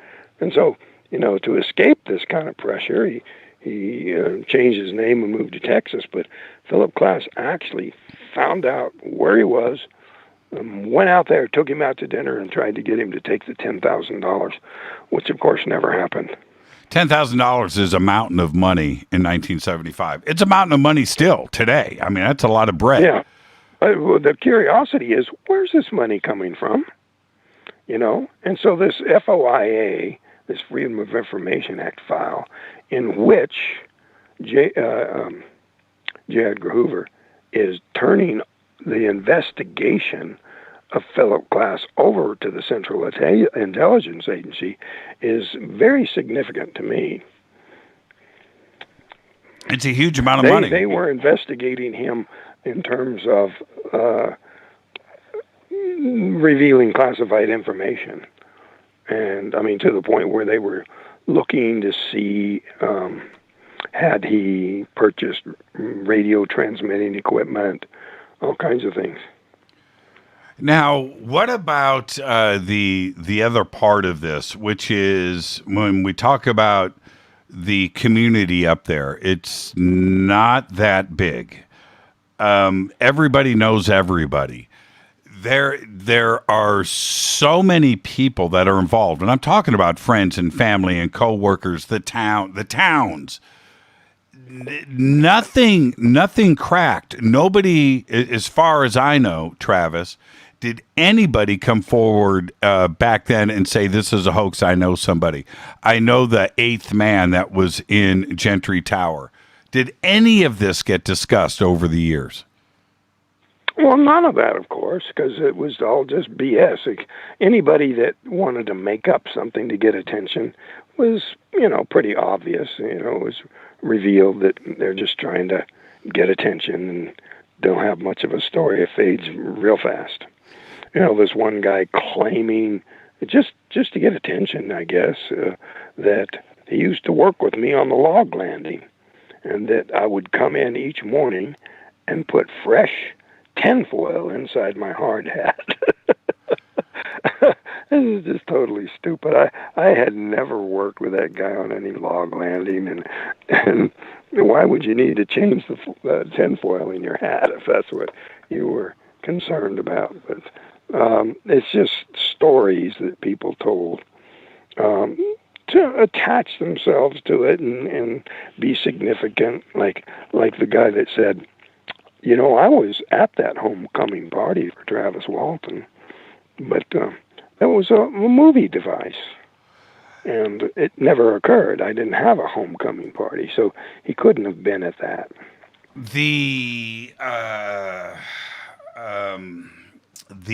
other part of this, I don't know. Have you ever been regressed? Yes, I was. And Dr. James Harder. Can you tell me about that? Well, up until that point, I was so traumatized I had not told anybody, not even my brother, the details of what I'd been through. I was pretty messed up. And so what the hypnosis did, and I'm just amazed. Dr. Harder was so good at this. He had this extremely relaxing kind of a technique that took me down into a state that put a barrier between me and the fear that these memories brought with them. And so it was the first time that anyone had heard what had happened. There was several psychiatrists in the room, medical doctors, my brother. I don't remember all the people that were there. What I wanted to ask you about that, there is your conscious memories, and then through regression, what did you learn from your memory versus the regression? Well, it wasn't really the regression where new points might have come up. And there was a time during the lead up to the release of the movie where I was doing much more interviews than I had been. And I started having dreams about the human-looking beings. I went to Tracy Torme. I said, Tracy, do you think these could be like memories that are kind of like leaking back through? They have a weird feel to them. And he goes, no, it's probably just because you're doing all these interviews. And then a few years after that, I asked him the same question. He had the opposite opinion. Oh, yeah, those are probably repressed memories that are leaking through. Did you go back and listen to those sessions? No, I haven't. That's really hard to do. It's the kind of thing where I don't want to go there if I don't have to. Yeah, I can only imagine. I don't ever want to get regressed. I just don't want to go through it. And I don't really have... One of the crew, Steve Pierce, was regressed, and from my understanding, the description of what he experienced was most unkind. I don't think that the hypnotist was putting his emotional safety at the top of the list, because he was definitely freaked out by having to go back. Exactly. And I wanted to ask you this: those 5 days, and your memories of that, crystal clear, right? I've asked you details about it in the past, but just crystal clear. These are conscious memories. Yeah. Yeah, they're conscious memories, and it's just like all memories. You're not 360 degrees recording every single thing around you, below you, everything you're thinking. The impressions and memories that come back are, just the way they came in at the time it happened. And did you have any idea that it was 5 days? What you know what I mean? Did it seem like 6 hours to you?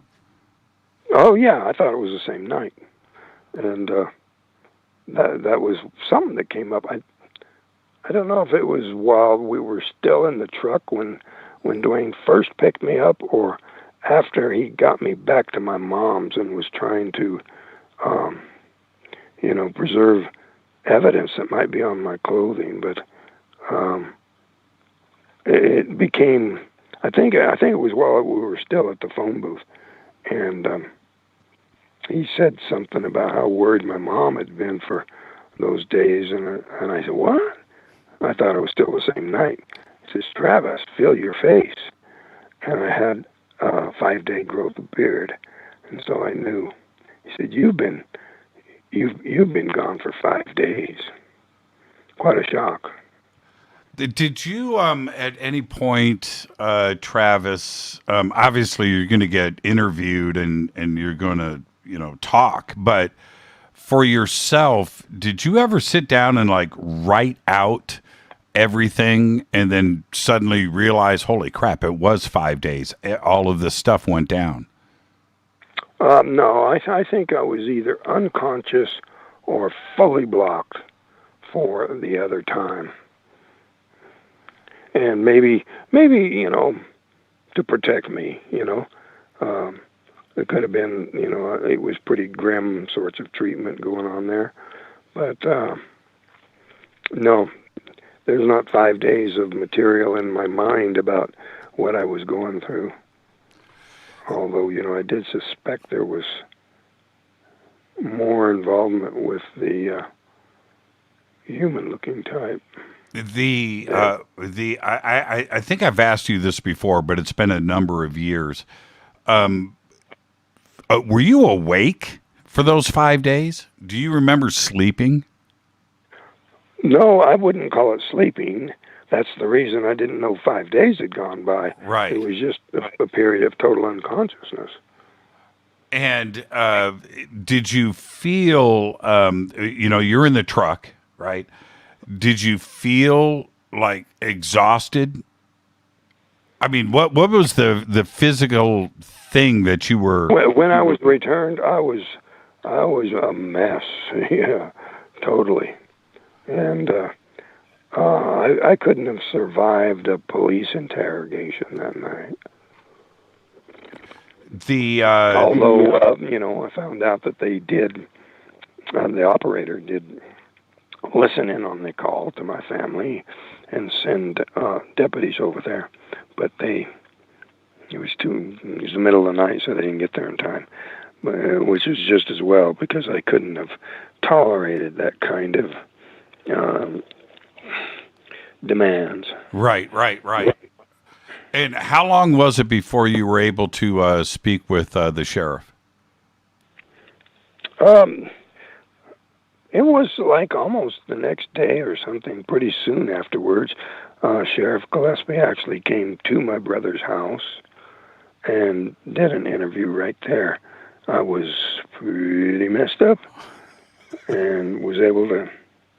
He was considerate. He didn't hammer me, but he had to close out his investigation, and so naturally the number one priority right off the bat would be for the sheriff to, speak with the person who had been possibly murdered or missing or whatever, Now, we're going to take a break right here. And again, you weren't there, but the search went on for 5 days, right? And yeah, so there was like a little brief interruption. The family said, "Hey, no, you can't be stopping this. We gotta," and so they expanded it. But that's what they told me anyway.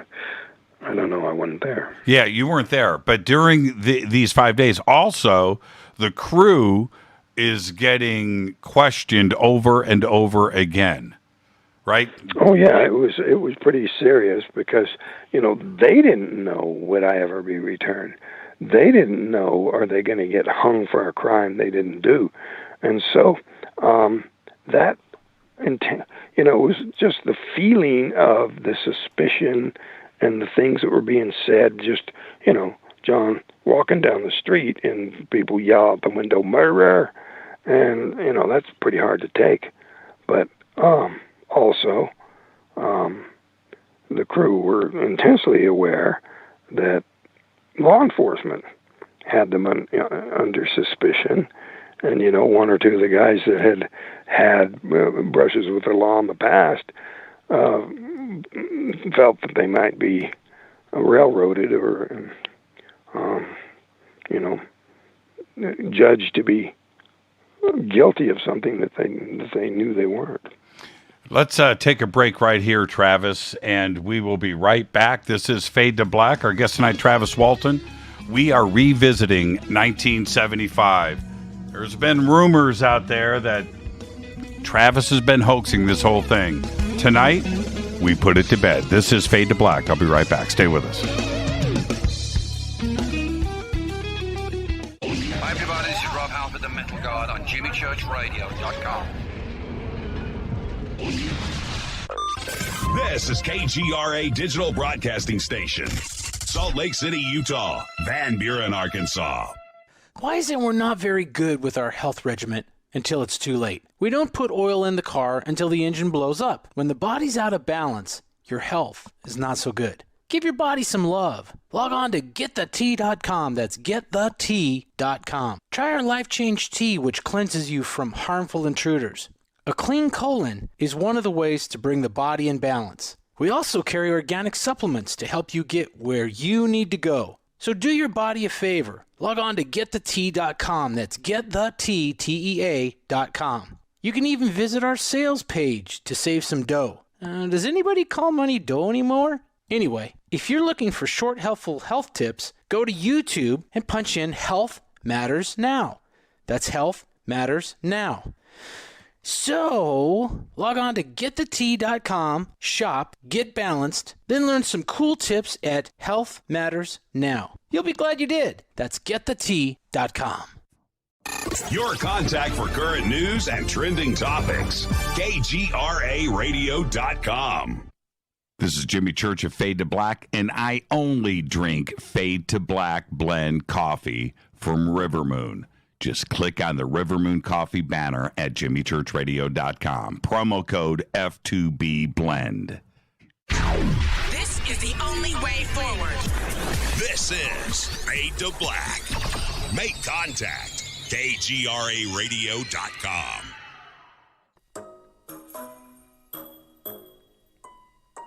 When you're in the house for longer periods of time, you can see them flying or running across the floor. Ooh, yuck.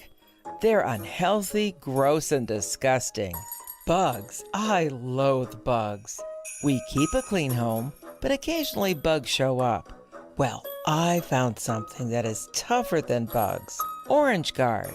On contact, it kills hidden bugs, including ants, roaches, and fleas. Plus, Orange Guard is a residual repellent. All of the ingredients of Orange Guard are on the FDA generally recognized as safe list. Orange Guard may be used around food, humans, and pets. It comes with a 30-day money-back guarantee. Orange Guard, available at orangeguard.com, Whole Foods, and Ace Hardware. Gold loves chaos, uncertainty, and disarray. History shows us what gold does when people aren't sure about the government, the stock market, their jobs, or their retirement savings. Our national debt is skyrocketing. Gold and other precious metals are a defense measure against inflation and a stock market that might take years to recover. So what can you do right now to protect yourself? Call United Gold Group. We offer gold and other precious metals delivered securely within 72 hours. Are you worried about the stock market? We can also help you set up a real gold or silver IRA or a 401k. Safe and secure. United Gold Group makes gold ownership affordable. Call now and get up to $2,500 in free gold or silver with a qualified IRA. Call 800-753-8534. That's 800-753-8534 or visit UnitedGoldGroup.com.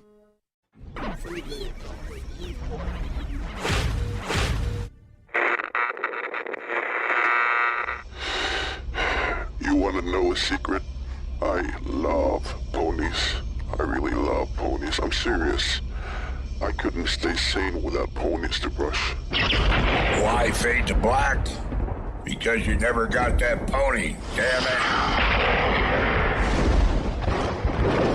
This is Fade to Black with Jimmy Church on the Game Changer Radio Network and KGRA, the Global Radio Alliance.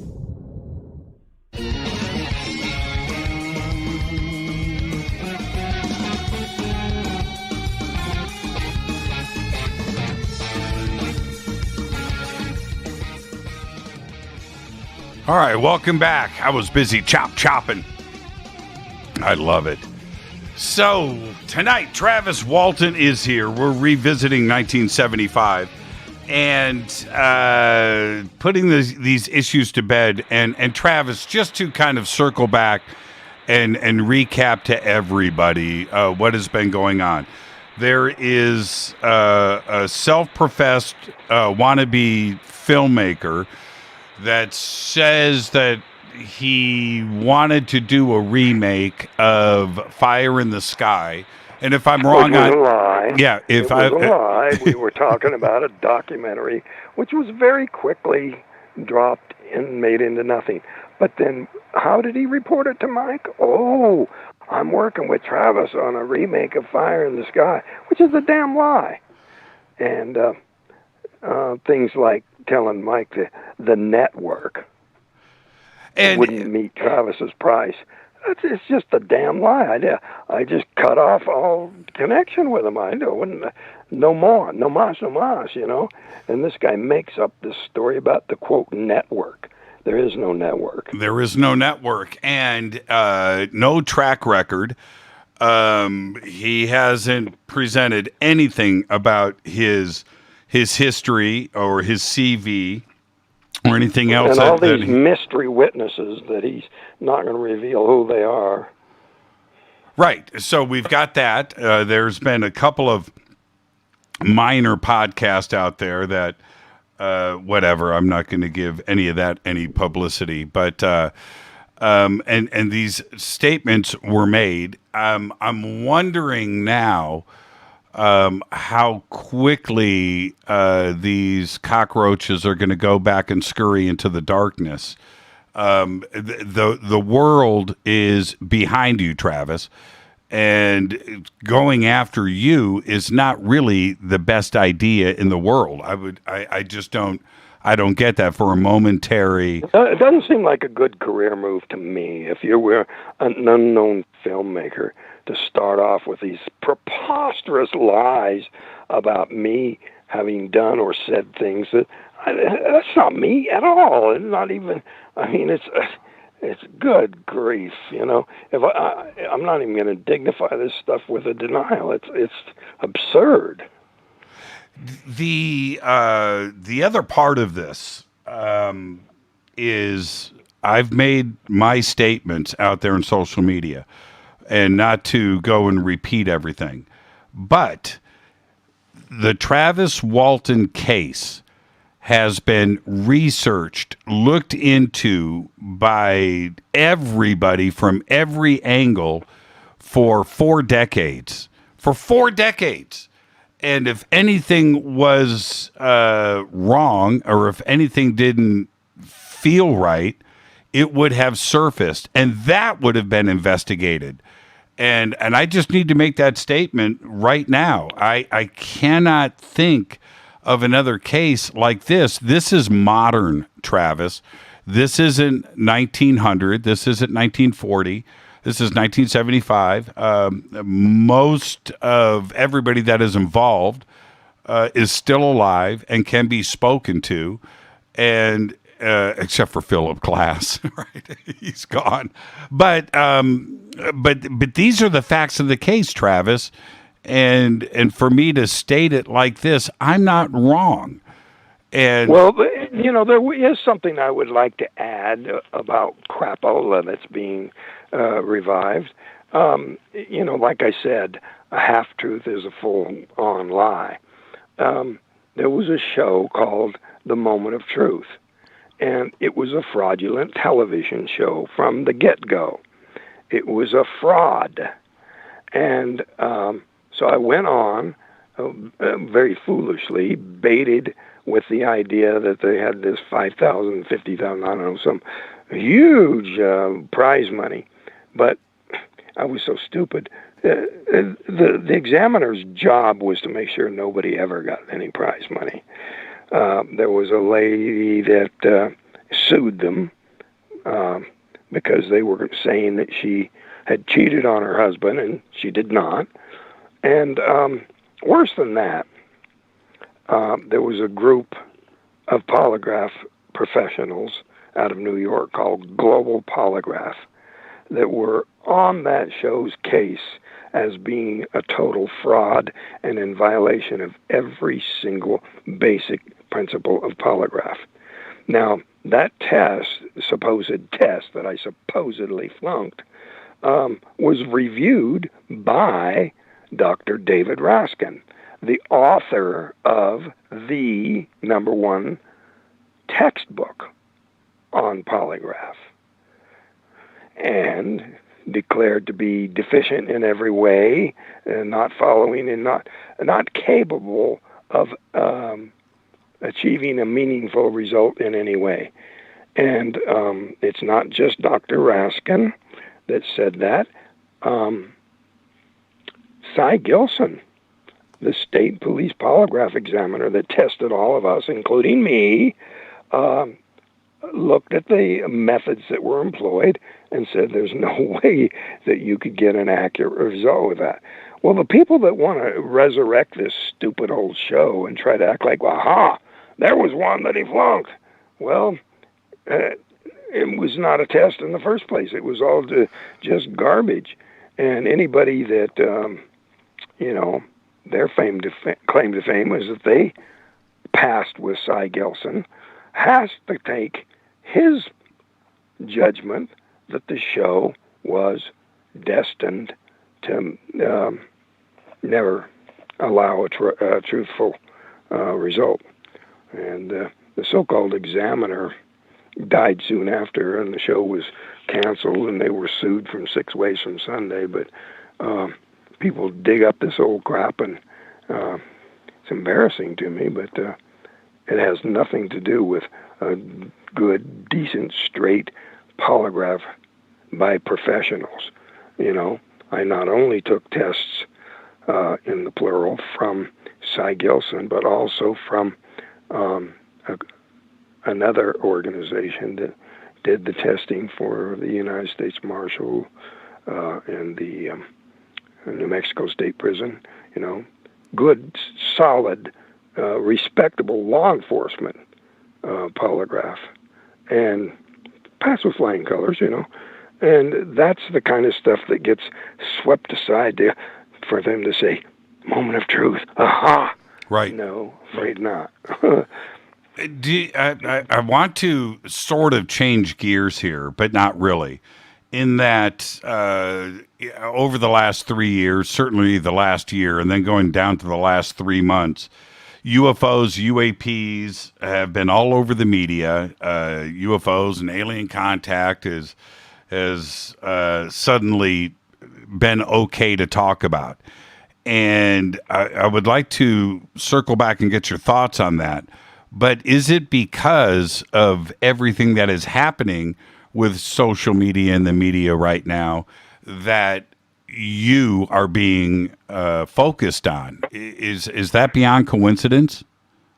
Well, no, I think that is a factor here. I was also invited to a meeting of a lot of movers and shakers in this area that we haven't done yet, but I'll be going out there to California in a week or so, and we're going to discuss the remake of Fire in the Sky. And when I say remake, I mean remake. I'm not talking about some petty little documentary that this wannabe guy is claiming. No, it was never going to be Fire in the Sky. It was just a documentary, a very light discussion that went nowhere. But this remake thing, they contacted me. I'm not out there, asking them to consider this. So I will go out there and discuss this with them and see what comes up. There have been a number of people that said, well, I can do a remake, because they had heard that I was interested in that. But none of them even remotely sounded like they had the wherewithal to do a first-class, big-budget remake, which is what I'm after. It's time. The interest worldwide in this is at an all-time high. It's not faded away. So it's something that we're going to pursue. So we'll be going out there to have this meeting and see what develops. Now, the other part of this is that with the UAP Task Force report and its focus on the military and military investigation and military sightings, that's fine. But there is a lack of any civilian involvement of other cases like yours. Shouldn't there be some consulting with the civilian side of their sightings and their interaction over the years and not pin everything on the military?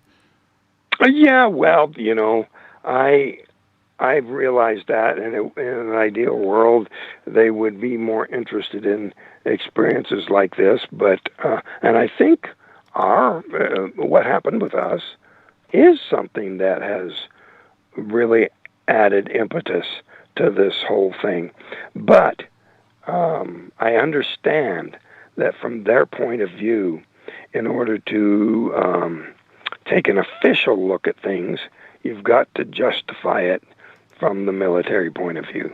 They're either going to say we have to keep ahead of the Russians and the Chinese, or they have to say that it's a mystery and it's a possible threat.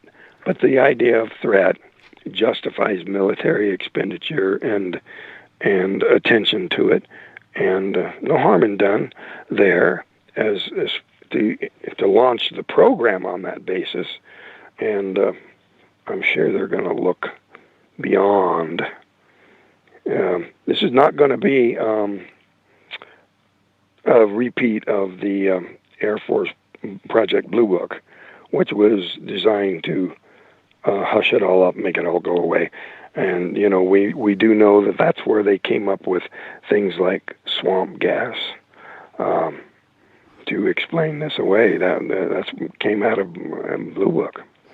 But it's a whole new area, and it needs to be done because you can't suppress this stuff. The idea that you can make it go away by ridiculing the people who see these things as, you know, tinfoil hat, you know, ridiculous people, that doesn't fly because it winds up not damaging the credibility of the witnesses. It damages the credibility of the government because they're trying to dismiss something that, and the public's just not buying it anymore. No, I don't think that they are either. And but there's another question here. Let's say that the Senate Intelligence Committee continues their interest in UFOs and UAPs, and they do bring witnesses. If they called on you, Travis, would you go? Would you speak? Would you testify? Sure, I would, yeah. And there's something else. I know that you follow everything. I've had enough conversations with you privately to know that you stay on top of the UFO subject the best that you can. Are you surprised, or do you see a sudden downturn in UAP in conversations in the media lately? After June 25th, the report is released, and I don't see the coverage anymore. Have you noticed that? Yeah, I did notice that, and it was kind of like it's peaking, and then what's going on here? And I'm sorry, I hate to talk politics, but it is political. The previous administration had said we want to have a Space Force and we want to look into this, and we promised to throw open these files and all this, and it would be just too difficult to say, nope, we're canceling that. Nope, we decided we're not going to do that. So they pretend to and go through the motions, half-hearted, and it's not at all what was originally intended with the releases that may still yet be on the road ahead. Yeah, and do you feel that the media knows that the world wants to hear about this subject? Oh, definitely. Their ratings go through the roof every time that's the focus of the report, and I think it's quite amazing to see them speak with a straight face and a serious attitude to make the report, and just go on to the next subject, and without the obligatory tinfoil hat jokes or little green men jokes. And the turnabout that seems to be happening, Travis, and I'm glad that you see it, you know, from where I'm sitting, I feel it too. And is that the wrong approach? If you're going to open up the door, and I'm talking about the Department of Defense and the Pentagon, if you're going to open up the door, rapidly closing it, and suddenly, you know, Fox and Tucker Carlson and everything else is suddenly shut down, I think that the public is going to notice that and start to ask questions. Definitely, but I'm kind of on the side of the government secrecy to a certain extent.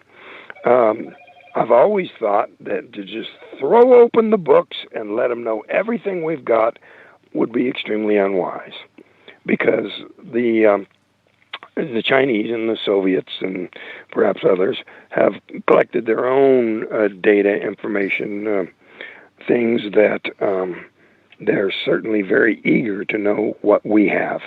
And again, this the military perspective on things. How much can we weaponize of this stuff? Mm-hmm. And so they want to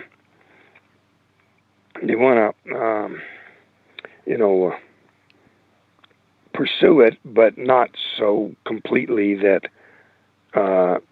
it's to our advantage to keep our enemies guessing a little bit.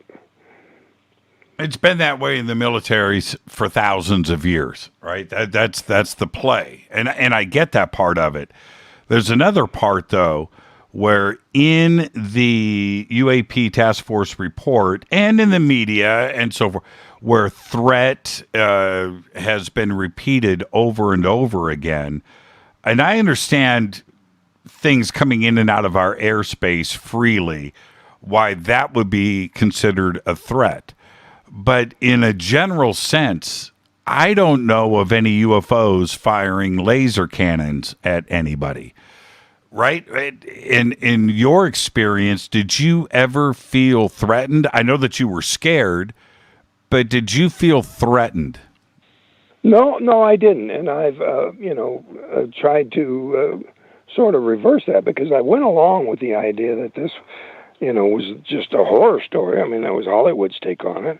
But over time, I had to gradually realize that it had to be more benign than I had initially judged it to be, that their actions were probably, again, an attempt to repair an accident rather than, just some sort of a high-handed, let's grab this guy and we'll zap him and take him aboard for whatever our purposes are.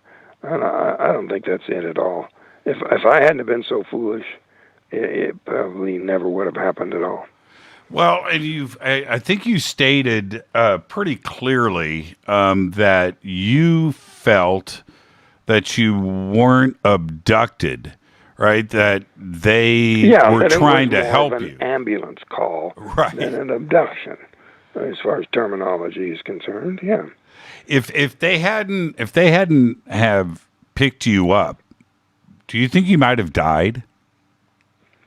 Yeah, I think that that blast of energy was so powerful that the crew assumed that, just the things that they were thinking when they saw it happen. They figured he's fried, Steve says that he said it got him, and it got him means, this, it's, when you shoot a deer, you got the deer, Mm-hmm, mm-hmm.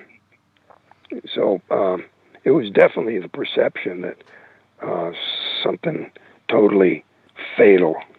I mean, they expected to find a charred corpse when they got back there. That's what they had to say. Now, did anybody on the crew, did Mike just hit the gas? Did anybody see the abduction part? No. But from a distance, they could see when it left. I think that added to their confidence to go ahead and return. But it wasn't just Mike hitting the gas. The whole crew, they said, were screaming at him, get this out of here, get this son of a bitch moving. So he was really just, they were all in shock, and he was just kind of going by the big, emotion of the moment to escape.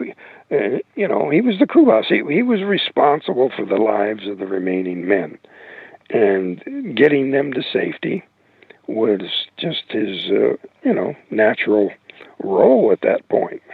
I've played that back so many times in my mind, that scene, the way it's depicted in the movie.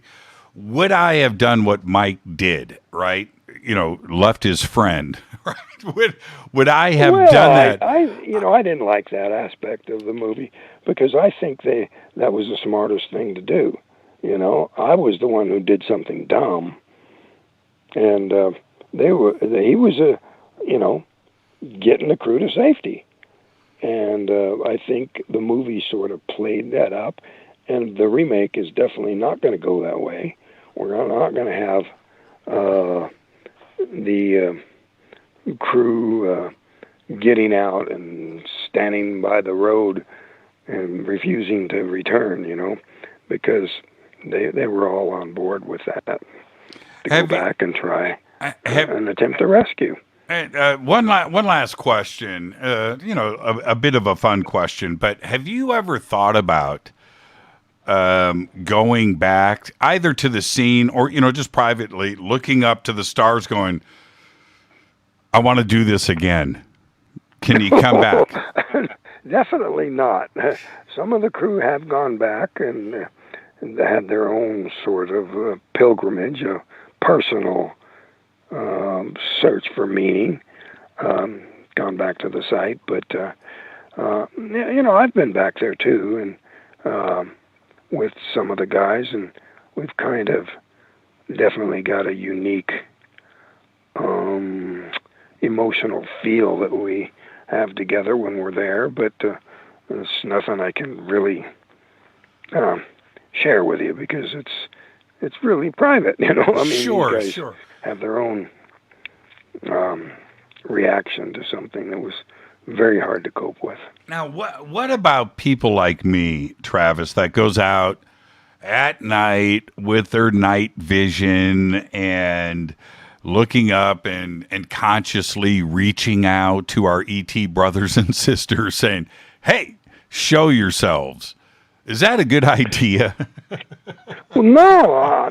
Yeah, I mean, what I meant by no was no. It's not a really stupid thing to do. It might be stupid to get too close, but right.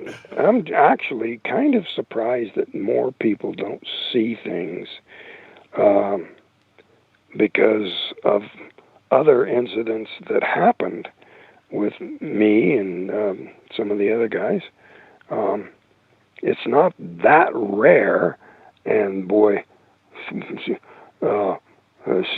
steer clear of that. Boy, have you back in those days, the Aerial Phenomena Research Organization were immediately skeptical of people that had more than one experience.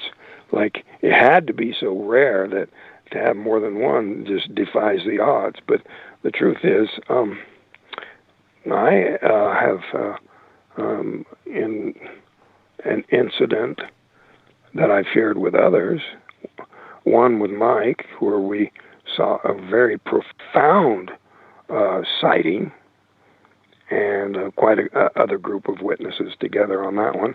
And then there was another group in California. And that, again, was, over 15 people seeing the same thing. So I'm wondering, dang, how come I'm seeing so many of these things, No, I'm not hallucination prone or any of that sort of thing, because these are other witnesses that are with me that are as certain of what we saw as anybody. I remember asking you, we were together, this was probably 4 or 5 years ago, and I'm sure you remember this conversation. You and I were with a group of friends sitting at a table. We were outside, and I asked you, I'm gonna ask you the same question that I asked you then. I said, Travis, do you feel that ET knows where you are right now at this moment? Now, I'm going to ask you the same question. Travis, do you feel that they know where you are right now? Well, I admit that that assessment has changed over the years. Initially, I preferred to think, it was my own bias, my fear that would have me prefer to believe that it was a random event, not likely to happen again, And over time, a lot of thinking about it, I realized that it's not. I use the analogy of walking by an ant den and saying, I think I'll stop and have a conversation with that ant right there, And, I thought how absurd it was for people to think that the UFO was reacting to them. I stepped this way and then it moved that way, and I thought that was kind of presumptuous, egotistical, maybe that it was reacting to you. But no, I actually have changed my opinion that the level of intelligence and whether they're using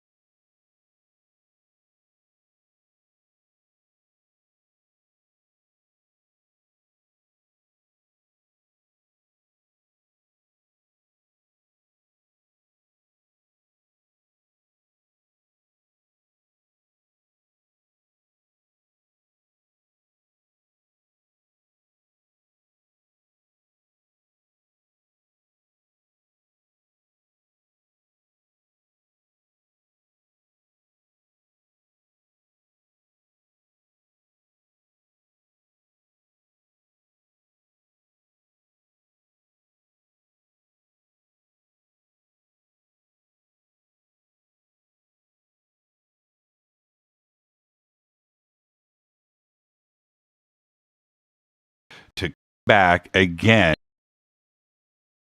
is tremendous, and we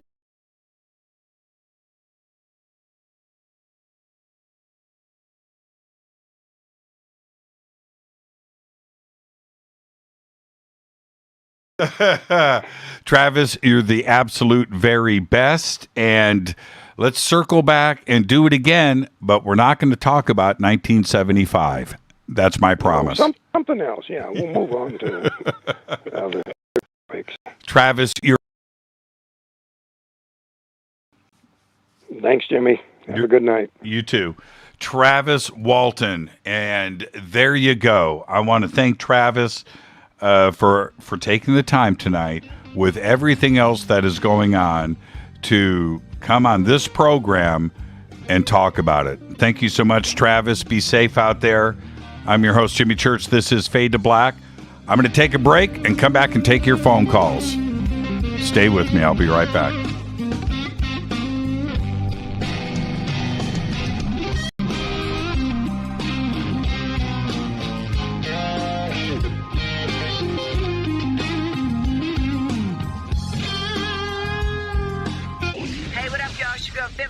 Here, and you are listening to my boy Jimmy Church on JimmyChurchRadio.com. Despite popular opinion, reading a book will not make you smarter, but listening to Jimmy Church will.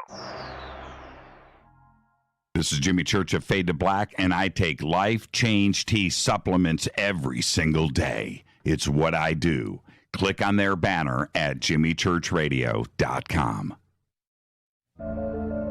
When you take the beans from Central America with dashes of Indonesian and African mixed in and then roast it to the dark side of Fade to Black, you create the ultimate brew of fringe.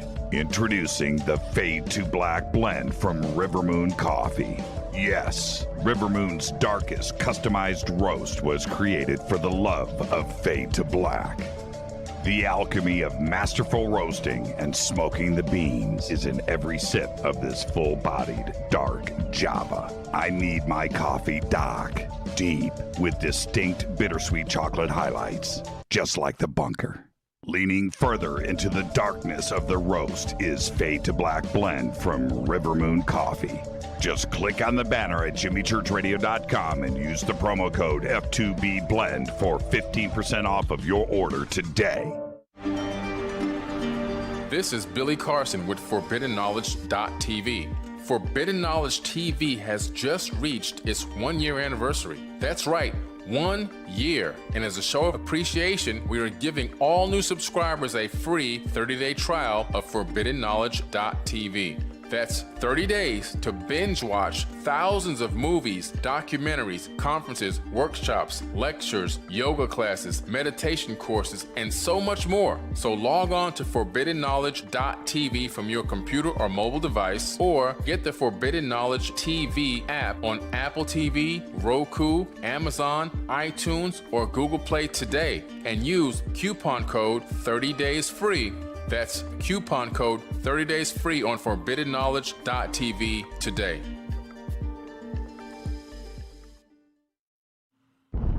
Are you intrigued by paranormal talk radio? You'll love the new paranormal radio app from TalkStream Live.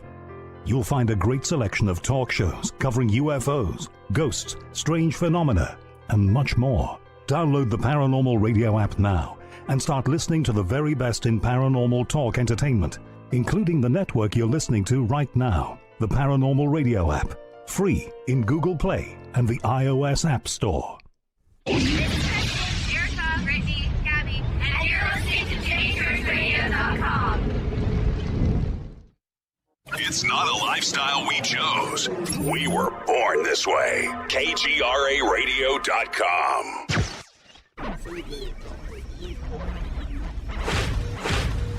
This is KJCR at JimmyChurchRadio.com.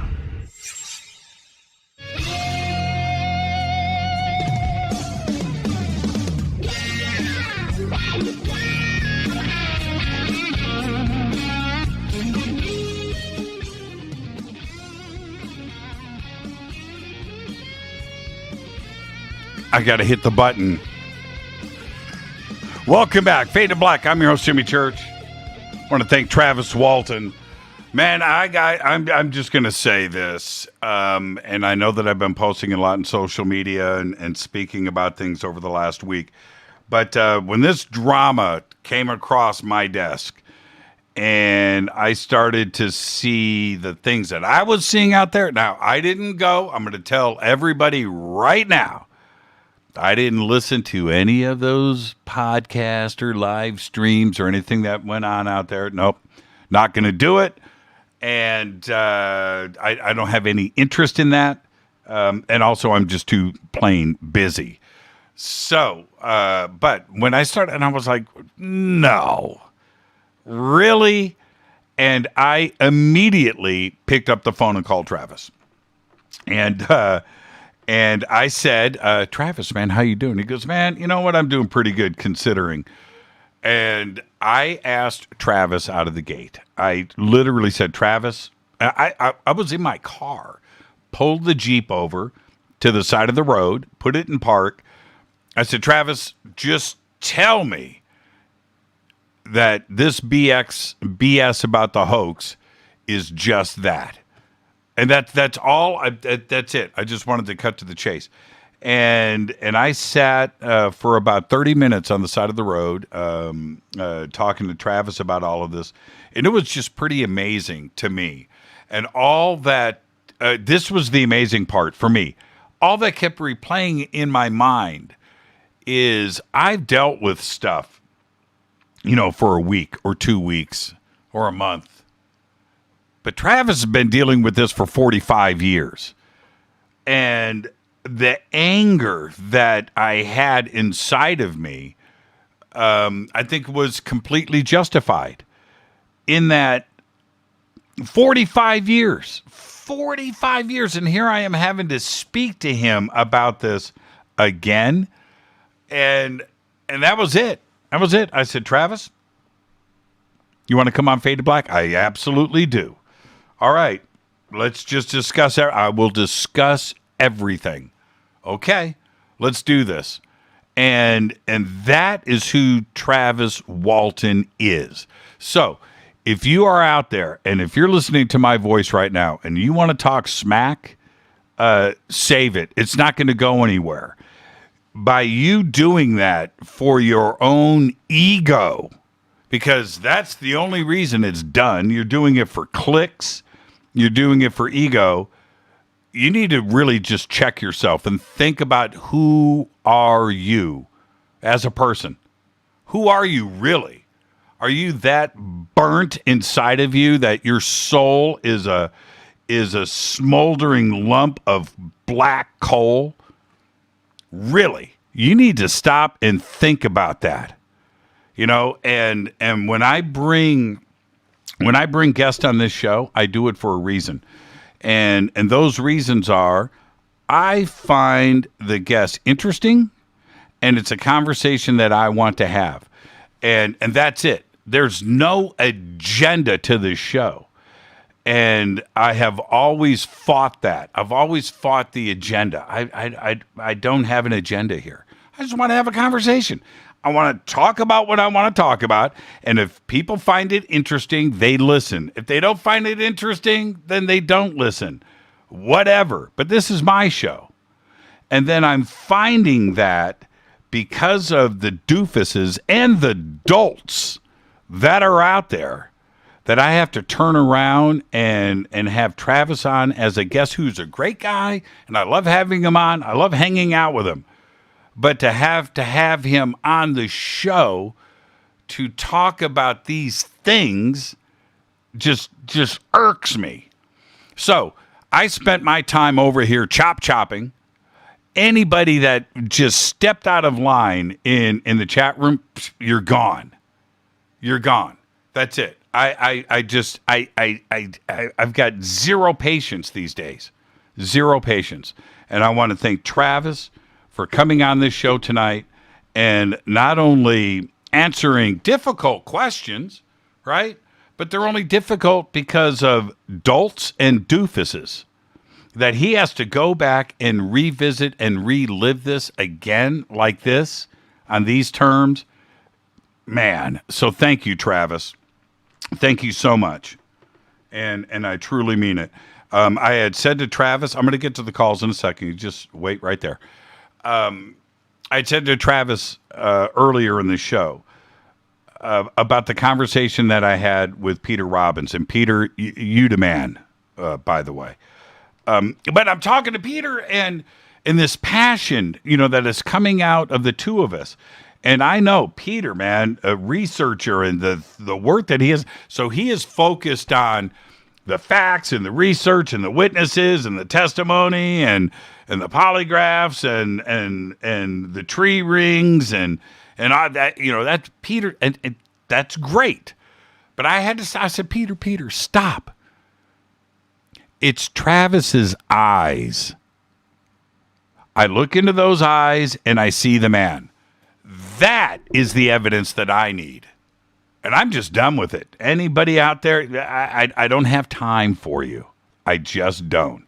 So please note, I'll block. I'll chop. I don't want to hear from you. I don't want to hear it. Take it somewhere else. Take it somewhere else. Take it to somebody that'll listen to your dolt ass. All right? All right. Have I spoken my piece? Is there any questions here about my position? Any questions? I didn't think so. All right. With that, let's go to the phones. Hi, you're live on Fade to Black. Who's calling? Hey. Can you hear me? Yes.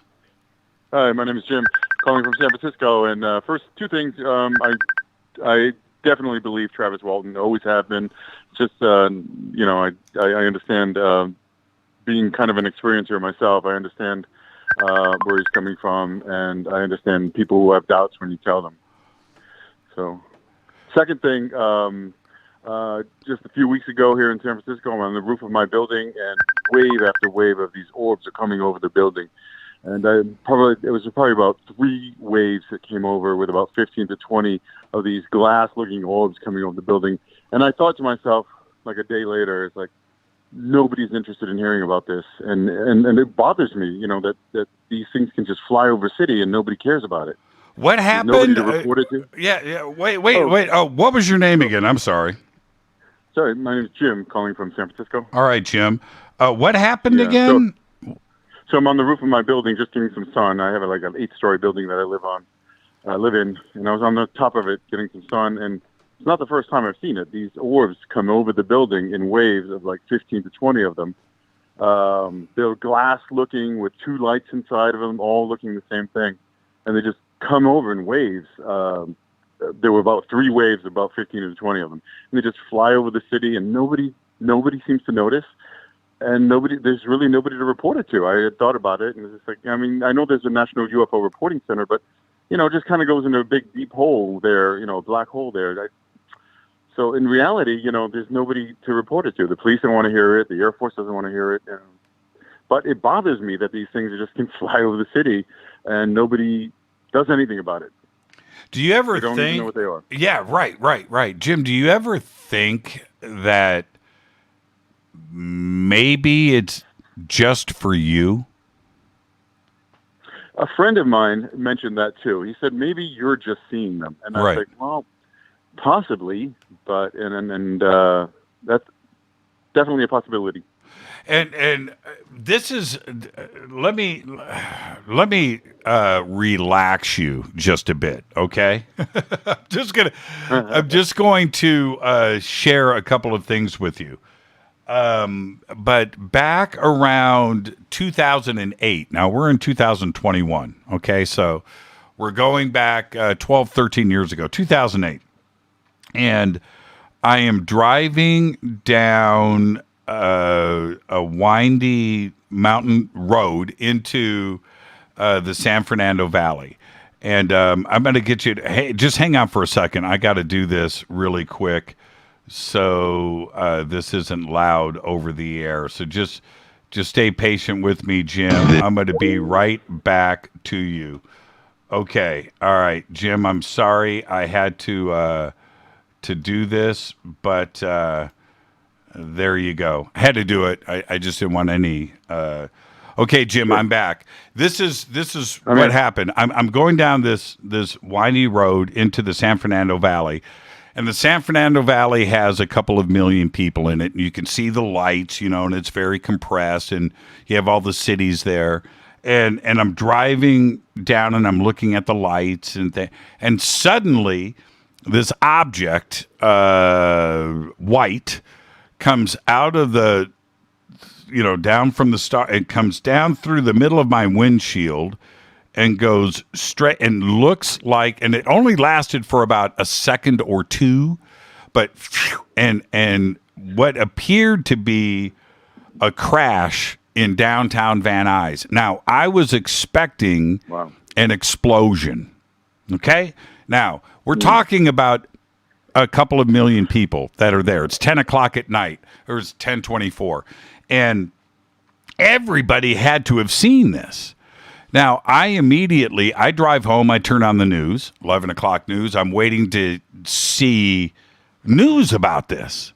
There was nothing. I called MUFON. No sightings. And this is a friend of mine that works for MUFON. Nothing. Next day, nothing. I checked the newspaper. I'm online. Nobody mentioned this. And I thought to myself, how is that possible? It's an impossibility. This thing was big, it was bright, and it crashed into downtown Van Nuys. Where are the reports? Now, I can't explain that, just like you can't explain what you're seeing, from the top of your building. It doesn't make any sense. So I've got to back up and say, hey, maybe it was just me that saw it, right? Well, it was myself and Rita. She saw it first, actually. And then the second thing that I find equally as crazy as that is the beer can sighting that we had up in Washington 3 years ago. And that was ginormous. This thing was 400 feet, 500 feet tall, black, spinning, middle of the day, 3 o'clock in the afternoon. And it's there for everybody to see. Not a report. Nothing. Nobody. I cannot believe that nobody saw this, that this wasn't in the national news, like big time. But nobody saw it. Was that just for me and my friends, the 20 or 30 of us that were gathered there that did see it? But there was nothing in the news. I felt like I was the only person talking about this. It just doesn't make any sense to me, Jim. So I hope that relaxes you a little bit. I've had my sightings that should have been reported, and they weren't. It doesn't make any sense. Yeah, that helps a bit. It's the implications that bother me. Man, if I had a minute or $1 for every minute I've thought about that. Yeah, what are the implications? And it's not so much what is it that, it's more about the who. Who is behind that? That's what I think about the most. Jim, thank you for the phone call. And anybody in San Francisco, this happened the last week, Jim? About 2 weeks ago. About 2 weeks ago. Anybody in San Francisco? What time of night, Jim? It was during the day. Oh, even better. See, that's the Holy Grail, right? Okay. Anybody in San Francisco 2 weeks ago, did you see anything in the sky? I would love to hear from you. Jim, have a great night, man. We'll see you tomorrow night on the show. All right. You too. Thank you. Yeah, Bye. Thank you. It's a great phone call right there. 2 weeks ago, San Francisco, during the day, did anybody see any orbs? He said like 12 to 15, clear with I think he said red lights on the inside, a couple of red lights. Very interesting. Let's go back to the phones. Hi, you're live on Fade to Black. Who's calling? Hi, Jimmy. This is Epiphonium. Hi, Epiphonium. How are you? I'm great. I wanted to say hi to Lavera Lucchini. I hope I pronounced that right. Okay, well, you just did. What's up, man? What's up with you? What's going on? I'm trying to learn. So I bought some recording equipment, and I'm trying to spend some time trying to figure it out. It's confusing the crap out of me, but I see all those guitars you got there, and I know you're into that shit stuff. Yes. Into that stuff. So, yeah, man. What's the software? You're talking about software to record your music with. Actually, all free stuff. I've used other stuff. I'm trying to learn Raptor, and I've got a really nice Tascam new recorder, and all those things are not really very intuitive to do. So I'm like 65, and I feel like I'm a fifth grader trying to learn how to write again. Yeah. Nothing like new technology these days. What did you buy from Tascam? The Model 12. Man, you got the right. You got the. That's it. You need the Model 12. I was hoping you were going to say that. Now, for everybody out there, the Model 12 is a 12-channel mixer, analog, with a digital recorder that will record all of the channels into a multi-track recording.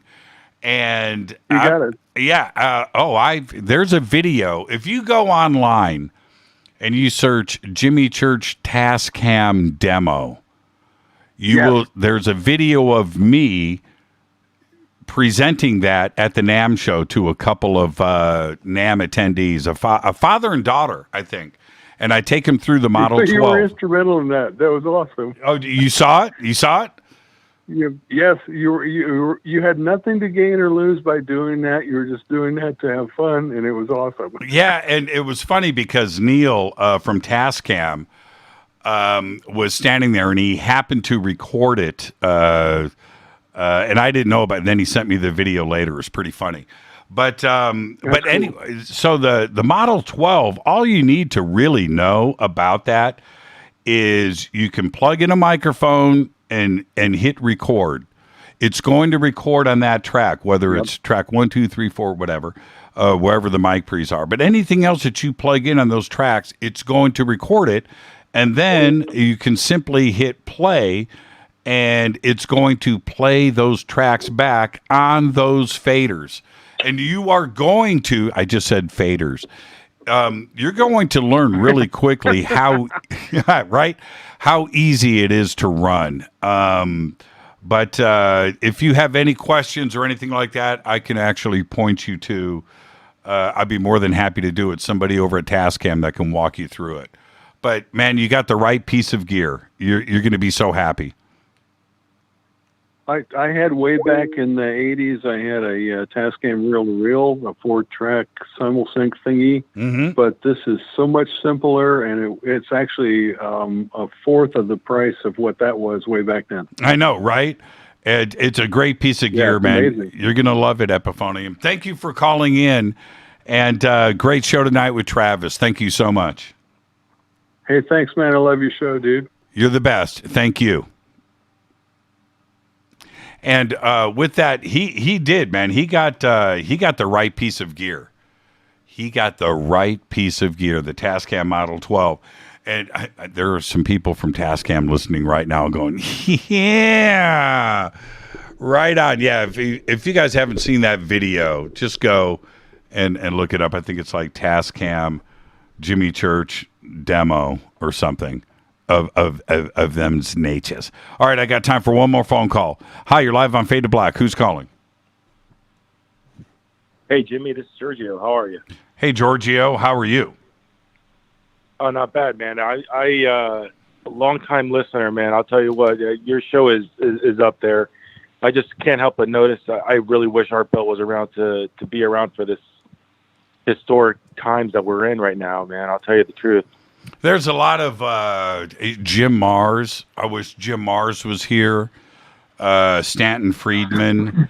You know, I would. They deserve where we are right now. Lloyd Pye. I could go on and on and on. And but yeah, you're right. These are certainly fun times to be around after spending so long researching and pushing this forward to have all of this go down. It's pretty cool. Yeah, everything that they've been talking about for years, and it's all coming to fruition. And it sucks that they're not here, man. It hurts. It actually hurts. But no, it does. I mean, think about it. This is like what they wanted, and damn it, they're not here to deal with it, and it sucks. Yeah. But yeah, you're right. You're right. The I don't really have much of a question, but it's more like I guess just thinking about it. When it comes to people like Stephen Greer, Lou Elizondo, those people, I've heard Lou on your show. I think he's great. He knows what he's talking about. It's hard to say that he doesn't know what he's talking about. Greer, I'm a little bit more, skeptical on, but I don't know, man. I mean, how do you determine, like, how do you cut through the crap and figure out what's real, what isn't, what's misinformation, I mean, that's pretty much my question to you is how do you disseminate, the crap from the real, you can. Yeah. And my answer to that, and thank you for the phone call, Giorgio, and it's a great question. And I've answered this many times, but my suggestion to everybody is to just listen. Listen to everybody. Just every angle, every opinion, every theory, just put it there, analyze it, and think about it. Because at the end of the day, honestly, none of us know nothing. We know nothing. Nobody knows the facts. And anytime that anybody says that they know what's going on, just run for the hills. But listen to everybody. Just put it there. And in the end, when these questions are answered, when ET is here and we're talking to him, we're going to find out that we were all wrong. And this comes from Giorgio Tsoukalos. Not you, Giorgio, the other Giorgio. But Giorgio said this on this program probably 2 or 3 years ago, and I've requoted him so many times because he's right. We're going to find out that we were all wrong, and that's it. And it's going to be a great day when it happens. And with that, Giorgio, thank you for being the last caller tonight, and great question, and thank you so much, my friend. I really appreciate it. Thanks a lot, man. Keep up the great work, and looking forward to many more episodes. Thank you so much, Giorgio. And we will see you tomorrow night right here. We have got William Henry on the show from Ancient Aliens. So there you go. Thank you, Giorgio. And with that, I've got to get out of here. What a great show tonight.